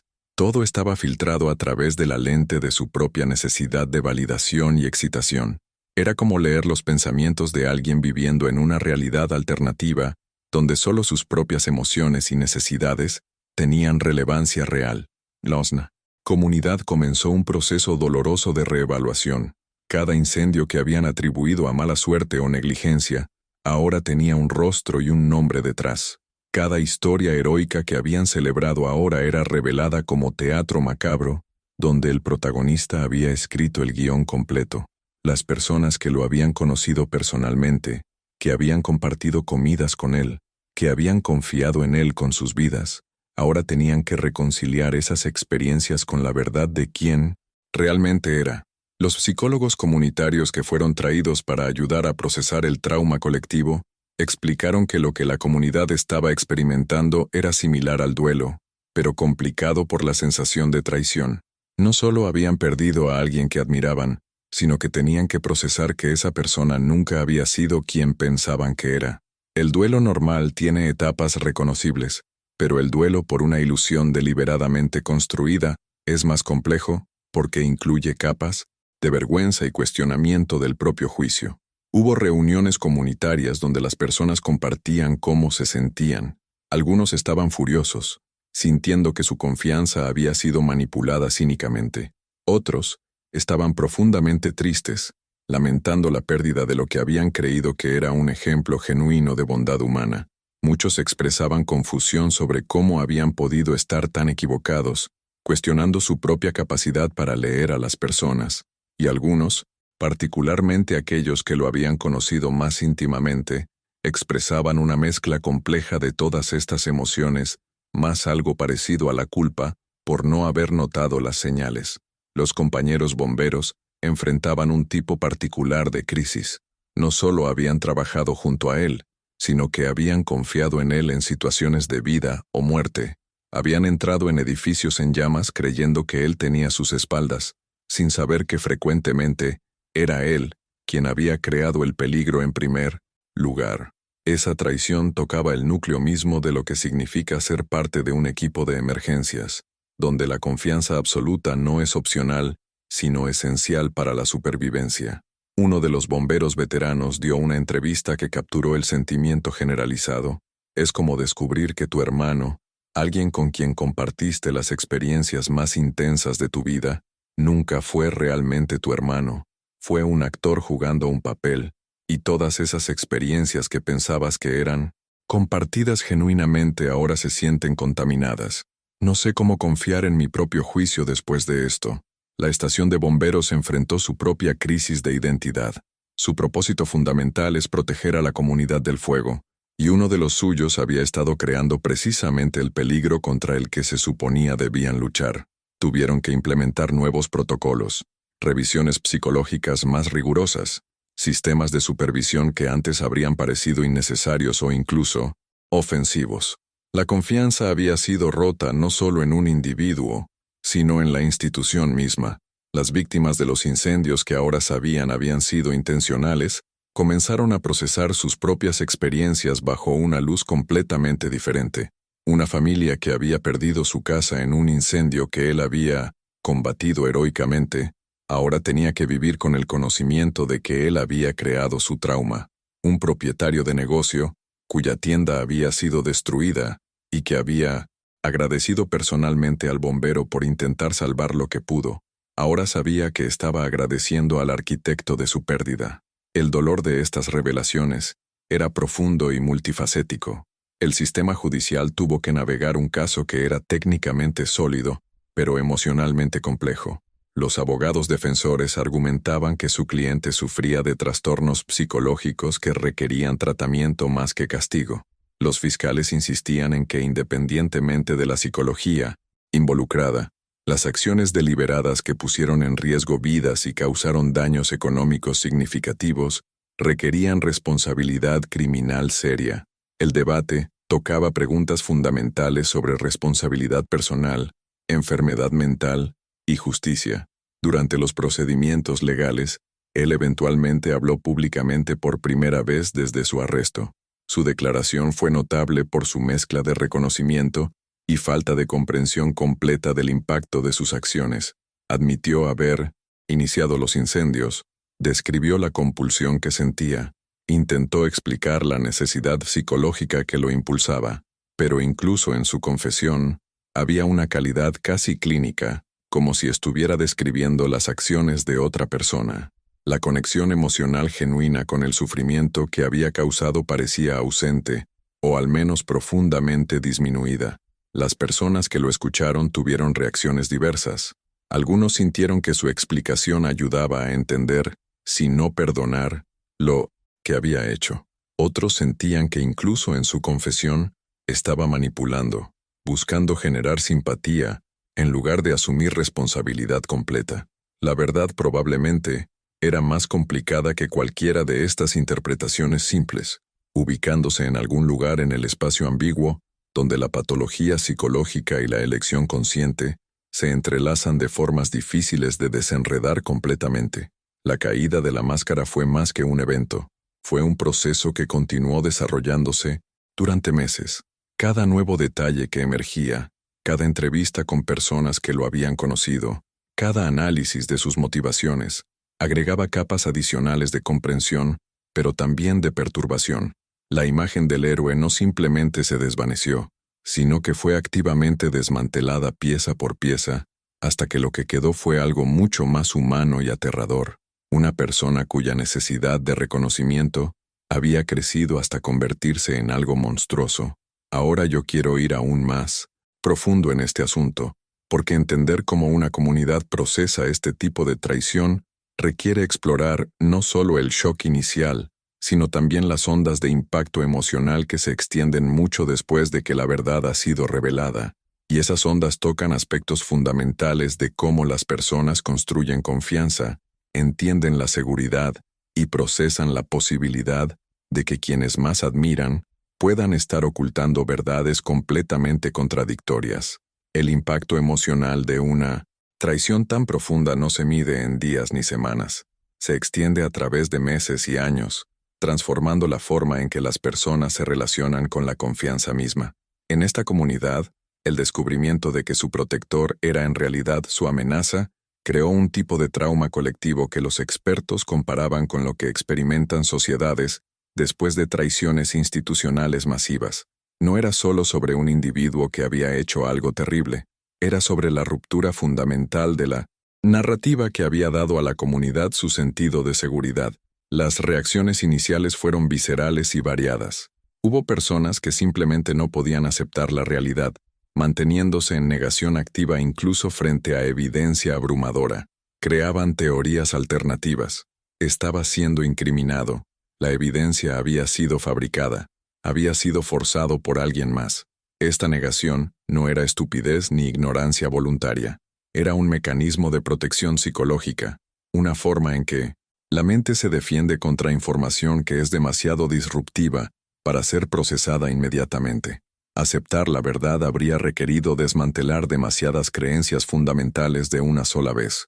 Otros experimentaron algo que los psicólogos llaman trauma vicario, síntomas de estrés postraumático sin haber estado directamente en peligro físico.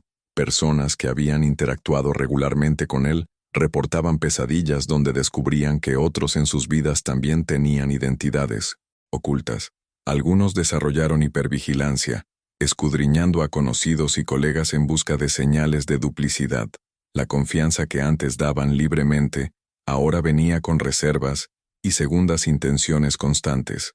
Un fenómeno particularmente doloroso fue lo que experimentaron aquellos que lo habían defendido más vocalmente.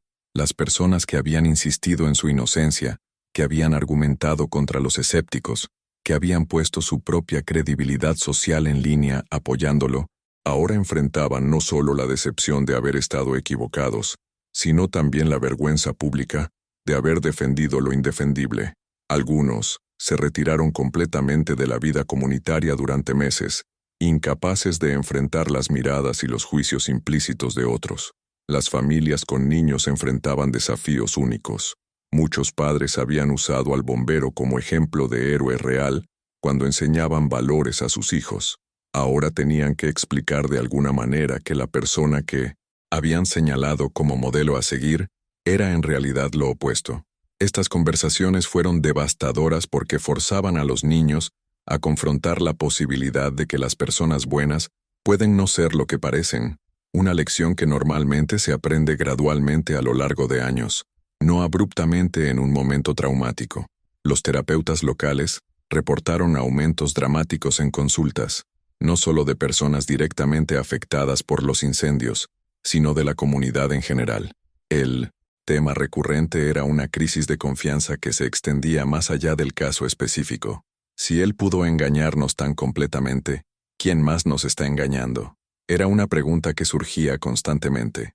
Las personas empezaron a cuestionar a sus médicos, maestros, líderes religiosos, cualquiera en posición de autoridad o confianza. La paranoia no era clínica, sino comprensible.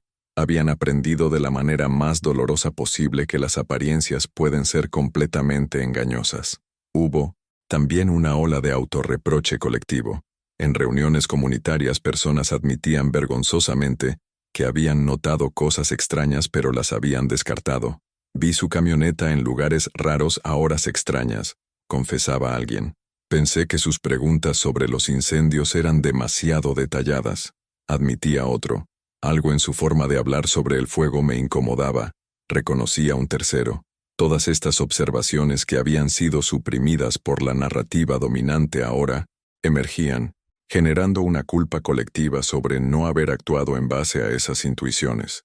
Los comerciantes que le habían dado tratos especiales, las personas que lo habían invitado a sus hogares, los padres que lo habían presentado a sus hijos, todos procesaban su propia versión particular del dolor. No habían hecho nada malo, pero se sentían cómplices de alguna manera, como si su admiración y hospitalidad hubieran alimentado su necesidad de validación y por lo tanto contribuido indirectamente a sus crímenes. Esta lógica no era racional, pero el trauma rara vez respeta los límites de la racionalidad. El departamento de bomberos enfrentó una crisis existencial profunda. La moral estaba destrozada. Algunos bomberos consideraban renunciar porque ya no podían confiar en su propio juicio sobre sus compañeros. Otros se volvieron excesivamente cautelosos en formas que realmente comprometían su efectividad operacional. La paranoia interna era palpable. ¿Había señales que deberían haber visto? ¿Era culpa de ellos no haber detectado lo que estaba pasando? ¿Cómo podían restaurar la confianza del público cuando ellos mismos habían sido engañados tan completamente?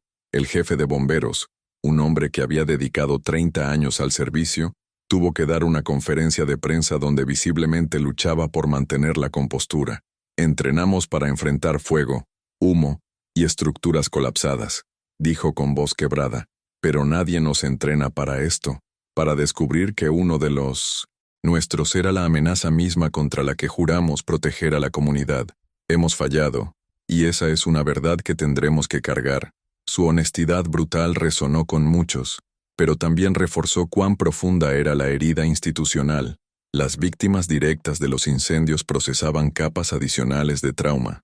Una mujer cuya casa había sido destruida describió la experiencia de descubrir la verdad como ser victimizada 2 veces. Primero por el incendio que destruyó su hogar, posesiones. Segundo por el descubrimiento de que ese trauma había sido deliberadamente infligido por alguien que luego había aceptado su gratitud por intentar salvar lo que pudo. El nivel de violación psicológica inherente en esa dinámica era difícil de articular pero profundamente sentido. Un propietario de negocio cuya tienda había ardido compartió que lo más difícil no era la pérdida material, aunque había sido significativa. Era la sensación de haber sido convertido en un prop en el teatro personal de otra persona. Mi negocio, que construí durante 20 años, mi sustento, los empleos de mis trabajadores, todo eso fue reducido a combustible para su ego, dijo. Esa deshumanización, esa reducción de nuestras vidas reales a herramientas para su gratificación psicológica, Es lo que no puedo superar. Los efectos económicos agregaban estrés adicional al trauma emocional. Las primas de seguro en toda la comunidad aumentaron dramáticamente porque las aseguradoras clasificaron la zona como de alto riesgo. Propiedades perdieron valor porque los compradores potenciales asociaban el área con los incendios. Negocios que dependían de la confianza comunitaria, como el sector inmobiliario, experimentaron caídas significativas. El daño financiero colectivo se medía en millones, sumando una dimensión material al sufrimiento emocional. Hubo también divisiones comunitarias que emergieron del caso. Un grupo pequeño pero vocal mantenía que algo en la investigación estaba mal, que las autoridades habían estado demasiado ansiosas por culpar a alguien y habían elegido un objetivo conveniente. Otro grupo estaba furioso con quienes mantenían esa posición, viéndola como negación irresponsable que impedía la sanación colectiva. Estas tensiones generaban confrontaciones en espacios públicos, rompían amistades de larga data y creaban fracturas en el tejido social que antes había sido relativamente cohesivo. Las plataformas en línea amplificaban tanto el dolor como las divisiones. Publicaciones sobre el caso recibían cientos de comentarios, algunos ofreciendo apoyo, otros buscando culpables adicionales, algunos cuestionando aspectos de la investigación, otros compartiendo sus propias teorías. Esta cacofonía digital hacía más difícil para la comunidad procesar el trauma de manera coherente, porque cada persona estaba siendo constantemente bombardeada con interpretaciones contradictorias y emociones intensas de otros. Los líderes religiosos locales intentaron ofrecer marcos para entender lo sucedido dentro de contextos espirituales, pero incluso ellos luchaban. ¿Cómo explicar que alguien aparentemente dedicado al bien fuera capaz de tal mal? ¿Dónde estaba la protección divina cuando un lobo estaba entre las ovejas? ¿Cómo reconciliar la existencia de este tipo de duplicidad con creencias sobre bondad humana fundamental o justicia cósmica? Estas preguntas teológicas no tenían respuestas fáciles y dejaban a muchos con su fe sacudida. Un año después del arresto, la comunidad organizó un evento de conmemoración y sanación. No fue una celebración sino un reconocimiento colectivo del trauma compartido. Personas subieron al estrado para compartir cómo habían sido afectadas, qué habían aprendido, cómo estaban intentando reconstruir confianza. Hubo lágrimas, abrazos, momentos de silencio compartido. No resolvió todo ni sanó todas las heridas, pero creó un espacio donde el dolor colectivo podía ser reconocido sin juicio. Durante ese evento, una adolescente que había admirado profundamente al bombero y considerado seguir esa carrera compartió algo que resonó profundamente. «Él me robó mi héroe», dijo, y durante mucho tiempo estuve enojada por eso, pero luego me di cuenta de que el problema no era tener héroes. El problema era pensar que los héroes tienen que ser perfectos o completamente buenos. Las personas reales son complicadas. Y tal vez esa es una lección más valiosa que la fantasía de perfección que él vendía. Esa perspectiva representaba una transformación que muchos en la comunidad estaban experimentando gradualmente. La inocencia perdida no iba a regresar, pero en su lugar emergía algo más maduro, una comprensión más compleja de la naturaleza humana, un escepticismo saludable equilibrado con esperanza cautelosa, una capacidad para sostener ambigüedad, en lugar de necesitar que las personas sean completamente buenas o completamente malas. Los investigadores que habían trabajado el caso también procesaban su propio impacto emocional. Habían hecho su trabajo profesionalmente, pero descubrir este tipo de traición deja marcas incluso en personas entrenadas para mantener distancia emocional. Varios admitieron que el caso había cambiado cómo miraban a las personas en general, haciéndolos más conscientes de que las superficies pueden ocultar profundidades inesperadas, para bien o para mal. Ahora yo quiero ir aún más profundo en este asunto, porque esta historia específica conecta con algo mucho más amplio sobre la sociedad en la que vivimos. Porque si esto pudo pasar aquí, con alguien tan vigilado y admirado, la pregunta inevitable se vuelve: ¿cuántas otras vidas dobles existen en este momento, ocultas detrás de apariencias cuidadosamente mantenidas, esperando ser descubiertas, o quizá nunca siendo reveladas en absoluto? La pregunta más inquietante que este caso deja flotando no es sobre lo que sucedió, sino sobre lo que podría estar sucediendo ahora mismo, sin que nadie lo sepa, porque si alguien tan visible, tan admirado, tan constantemente observado pudo mantener una vida doble durante años, ¿qué nos dice eso sobre todas las personas que operan con menos escrutinio público?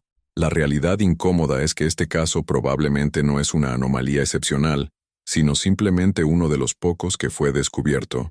Los expertos en comportamiento criminal señalan que por cada caso de vida doble que se descubre, probablemente hay múltiples que permanecen ocultos indefinidamente, no porque las personas sean necesariamente mejores ocultando sus secretos, sino porque la mayoría de nosotros simplemente no está entrenada para buscar contradicciones en personas que proyectan normalidad convincente.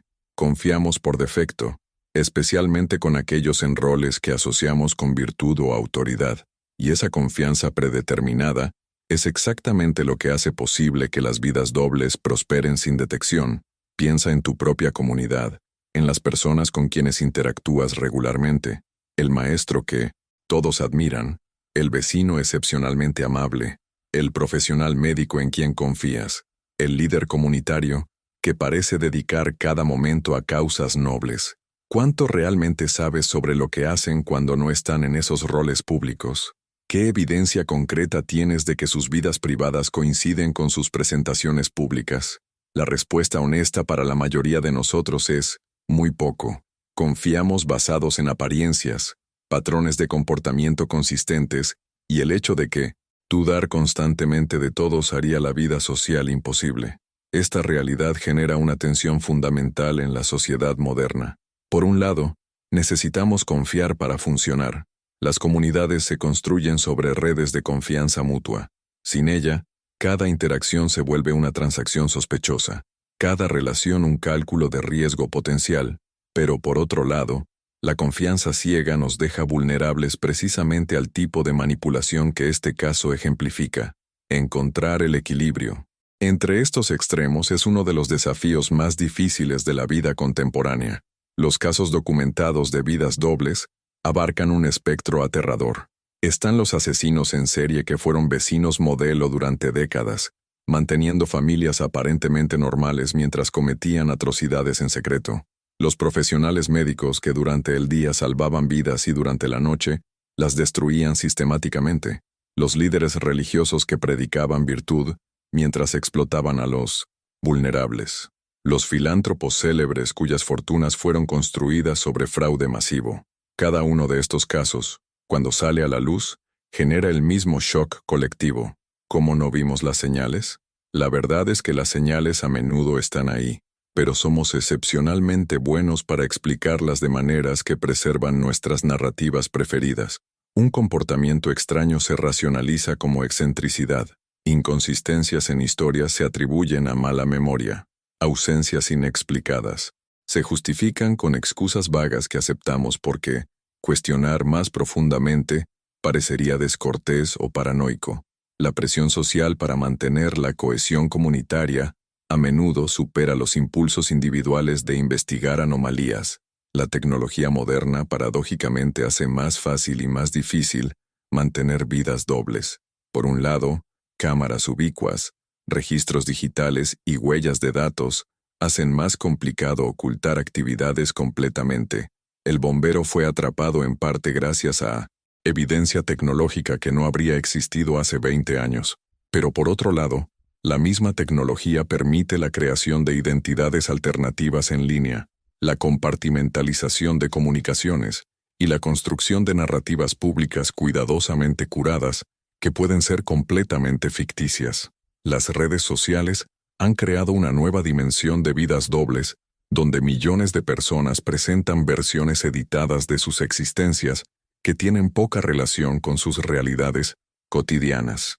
La mayoría de estos casos son relativamente benignos, personas exagerando su felicidad, éxito o aventuras, pero en los extremos del espectro, estas mismas herramientas permiten disfraces más profundos y potencialmente peligrosos.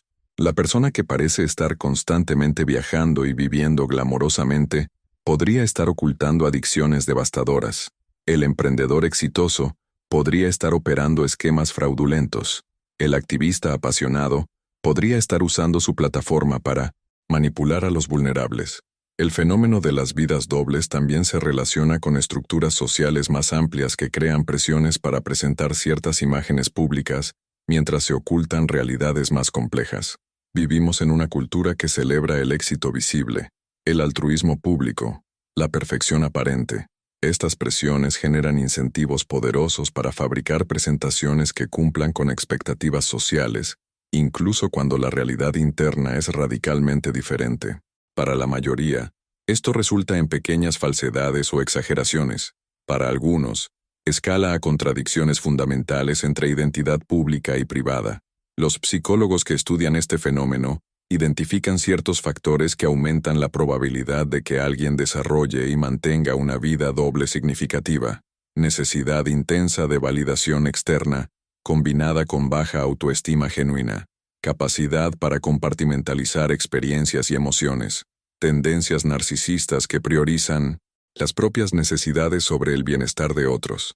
Historia de trauma o rechazo que genera miedo profundo a ser verdaderamente conocido. Exposición a modelos donde la duplicidad fue normalizada o recompensada.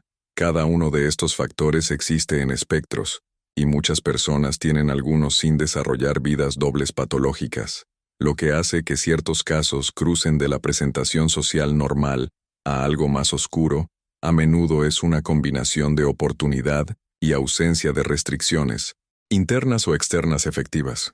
El bombero tenía acceso único a edificios y conocimiento especializado sobre fuego. Enfermeras asesinas tienen acceso a medicamentos y pacientes vulnerables. Líderes con autoridad moral tienen acceso a personas que confían implícitamente en su guía. Cuando estas oportunidades se combinan con patologías psicológicas y ausencia de supervisión efectiva, las posibilidades para daño significativo aumentan exponencialmente. La pregunta de cuántas vidas dobles existen actualmente no tiene respuesta precisa, pero podemos hacer estimaciones basadas en casos descubiertos y prevalencia conocida de ciertos trastornos psicológicos. Si consideramos solo casos extremos comparables al bombero pirómano, probablemente estamos hablando de miles de individuos en cualquier país de tamaño mediano en un momento dado. Si expandimos la definición para incluir contradicciones menos dramáticas, pero aún significativas entre presentación pública y realidad privada, el número crece a millones. La mayoría nunca serán descubiertos porque o sus secretos no son ilegales, o son suficientemente cautelosos, o simplemente nadie piensa en buscar. Esta realidad plantea preguntas difíciles sobre responsabilidad colectiva. Tenemos obligación de ser más escépticos, de cuestionar más activamente las narrativas que nos presentan personas en posiciones de confianza, o ese nivel de sospecha constante destruiría precisamente el tipo de conexión comunitaria que hace la vida significativa. Diferentes culturas responden a esta tensión de formas distintas. Algunas priorizan la cohesión social, incluso a riesgo de ocasionalmente ser engañadas. Otras enfatizan el escepticismo y la verificación constante, aceptando el costo en términos de frialdad social. Lo que este caso enseña, más allá de su horror específico, es que la capacidad humana para la contradicción es mucho más profunda de lo que generalmente reconocemos. Las personas no son simplemente buenas o malas, honestas o mentirosas, heroicas o villanas. Son capaces de ser múltiples cosas simultáneamente, de mantener creencias contradictorias en compartimentos mentales separados, de racionalizar comportamientos que objetivamente son destructivos. Esta complejidad es tanto la fuente de nuestra riqueza como especie, como de nuestros peligros más grandes. Para quienes fueron directamente afectados por este caso específico, la pregunta sobre otras vidas dobles no es abstracta, sino profundamente personal. Si estuvieron tan equivocados sobre alguien tan visible, ¿en quién pueden realmente confiar? ¿Cómo reconstruyes la capacidad de confiar después de una traición tan fundamental? Las respuestas varían individualmente, pero generalmente involucran un proceso gradual de aprender a confiar de nuevo, pero con más conciencia, manteniendo espacio para ambigüedad, en lugar de necesitar certeza absoluta sobre la bondad de otros. La transformación que este caso generó en la comunidad eventualmente incluyó conversaciones más honestas sobre presentación versus realidad. Las personas empezaron a admitir más abiertamente sus propias luchas, sus propias contradicciones, las formas en que ellos también presentaban versiones editadas de sí mismos en contextos sociales. Esta honestidad no resolvió el trauma del caso, pero creó una cultura ligeramente menos dependiente de imágenes perfectas y más cómoda con complejidad humana real. En cierto sentido, el legado más positivo del caso fue esta modesta expansión de autenticidad colectiva. Pero la pregunta permanece flotando en el aire. En este momento, ¿cuántas personas están viviendo contradicciones profundas entre quienes aparentan ser y quienes realmente son? ¿Cuántos secretos explosivos están siendo contenidos detrás de fachadas cuidadosamente mantenidas? ¿Cuántos incendios, literales o metafóricos, están siendo iniciados por personas que simultáneamente se presentan como salvadores? La respuesta honesta es que no sabemos y no podemos saber con certeza. Y esa incertidumbre fundamental es algo con lo que tenemos que aprender a vivir, encontrando formas de confiar cautelosamente mientras permanecemos conscientes de que las apariencias pueden ser profundamente engañosas. Esta historia específica terminó con un arresto, un juicio, una sentencia, pero las preguntas más amplias que genera no tienen resolución tan clara. Continúan resonando en cada comunidad, en cada interacción donde confianza está en juego, en cada momento donde decidimos creer lo que nos muestran las personas o mirar más profundamente detrás de las máscaras que todos, en algún grado, usamos para navegar el mundo social. Y tal vez esa incomodidad persistente, esa conciencia de que nunca podemos estar completamente seguros de conocer verdaderamente a alguien, es precisamente la lección más importante que casos como este tienen para enseñarnos. Si llegaste hasta acá, es porque esta historia te movió algo por dentro, y eso dice mucho sobre vos, sobre tu capacidad de enfrentar verdades incómodas en lugar de quedarte solo con lo superficial. No es fácil sostener este tipo de reflexión durante tanto tiempo, especialmente cuando toca temas que cuestionan cómo miramos a las personas que nos rodean. Este canal existe precisamente para eso, para ir más allá de las historias obvias y explorar esas capas profundas de la experiencia humana que la mayoría prefiere no examinar demasiado de cerca. Si sentís que este tipo de contenido te aporta valor, que te hace pensar diferente o te ayuda a entender mejor la complejidad del mundo, sería increíble tenerte suscripto, no porque necesite números, sino porque cuando alguien realmente conecta con esto que estoy compartiendo, me gustaría que puedas recibir los próximos videos que voy a traer. Si querés dejarme saber que llegaste hasta el final, escribí en los comentarios, vi toda la verdad. Me encanta leer esos mensajes porque me confirman que hay gente dispuesta a ir profundo, que no se queda solo en los primeros minutos, sino que realmente quiere entender la historia completa. Y si te pareció que valió la pena tu tiempo, déjame un like. No es por el algoritmo nada más, es porque ese gesto me dice que conectamos, que lo que compartí resonó con vos de alguna forma real. Ahora, si te quedaste pensando en todo esto de las vidas dobles y los secretos que las personas ocultan, tengo un video acá al lado que va a complementar perfectamente lo que acabamos de ver. Es otra historia que va a seguir abriendo esa puerta de comprensión sobre comportamientos humanos que parecen incomprensibles hasta que los miras con la profundidad necesaria. Hace clic y seguimos juntos por allá, porque esto no termina acá.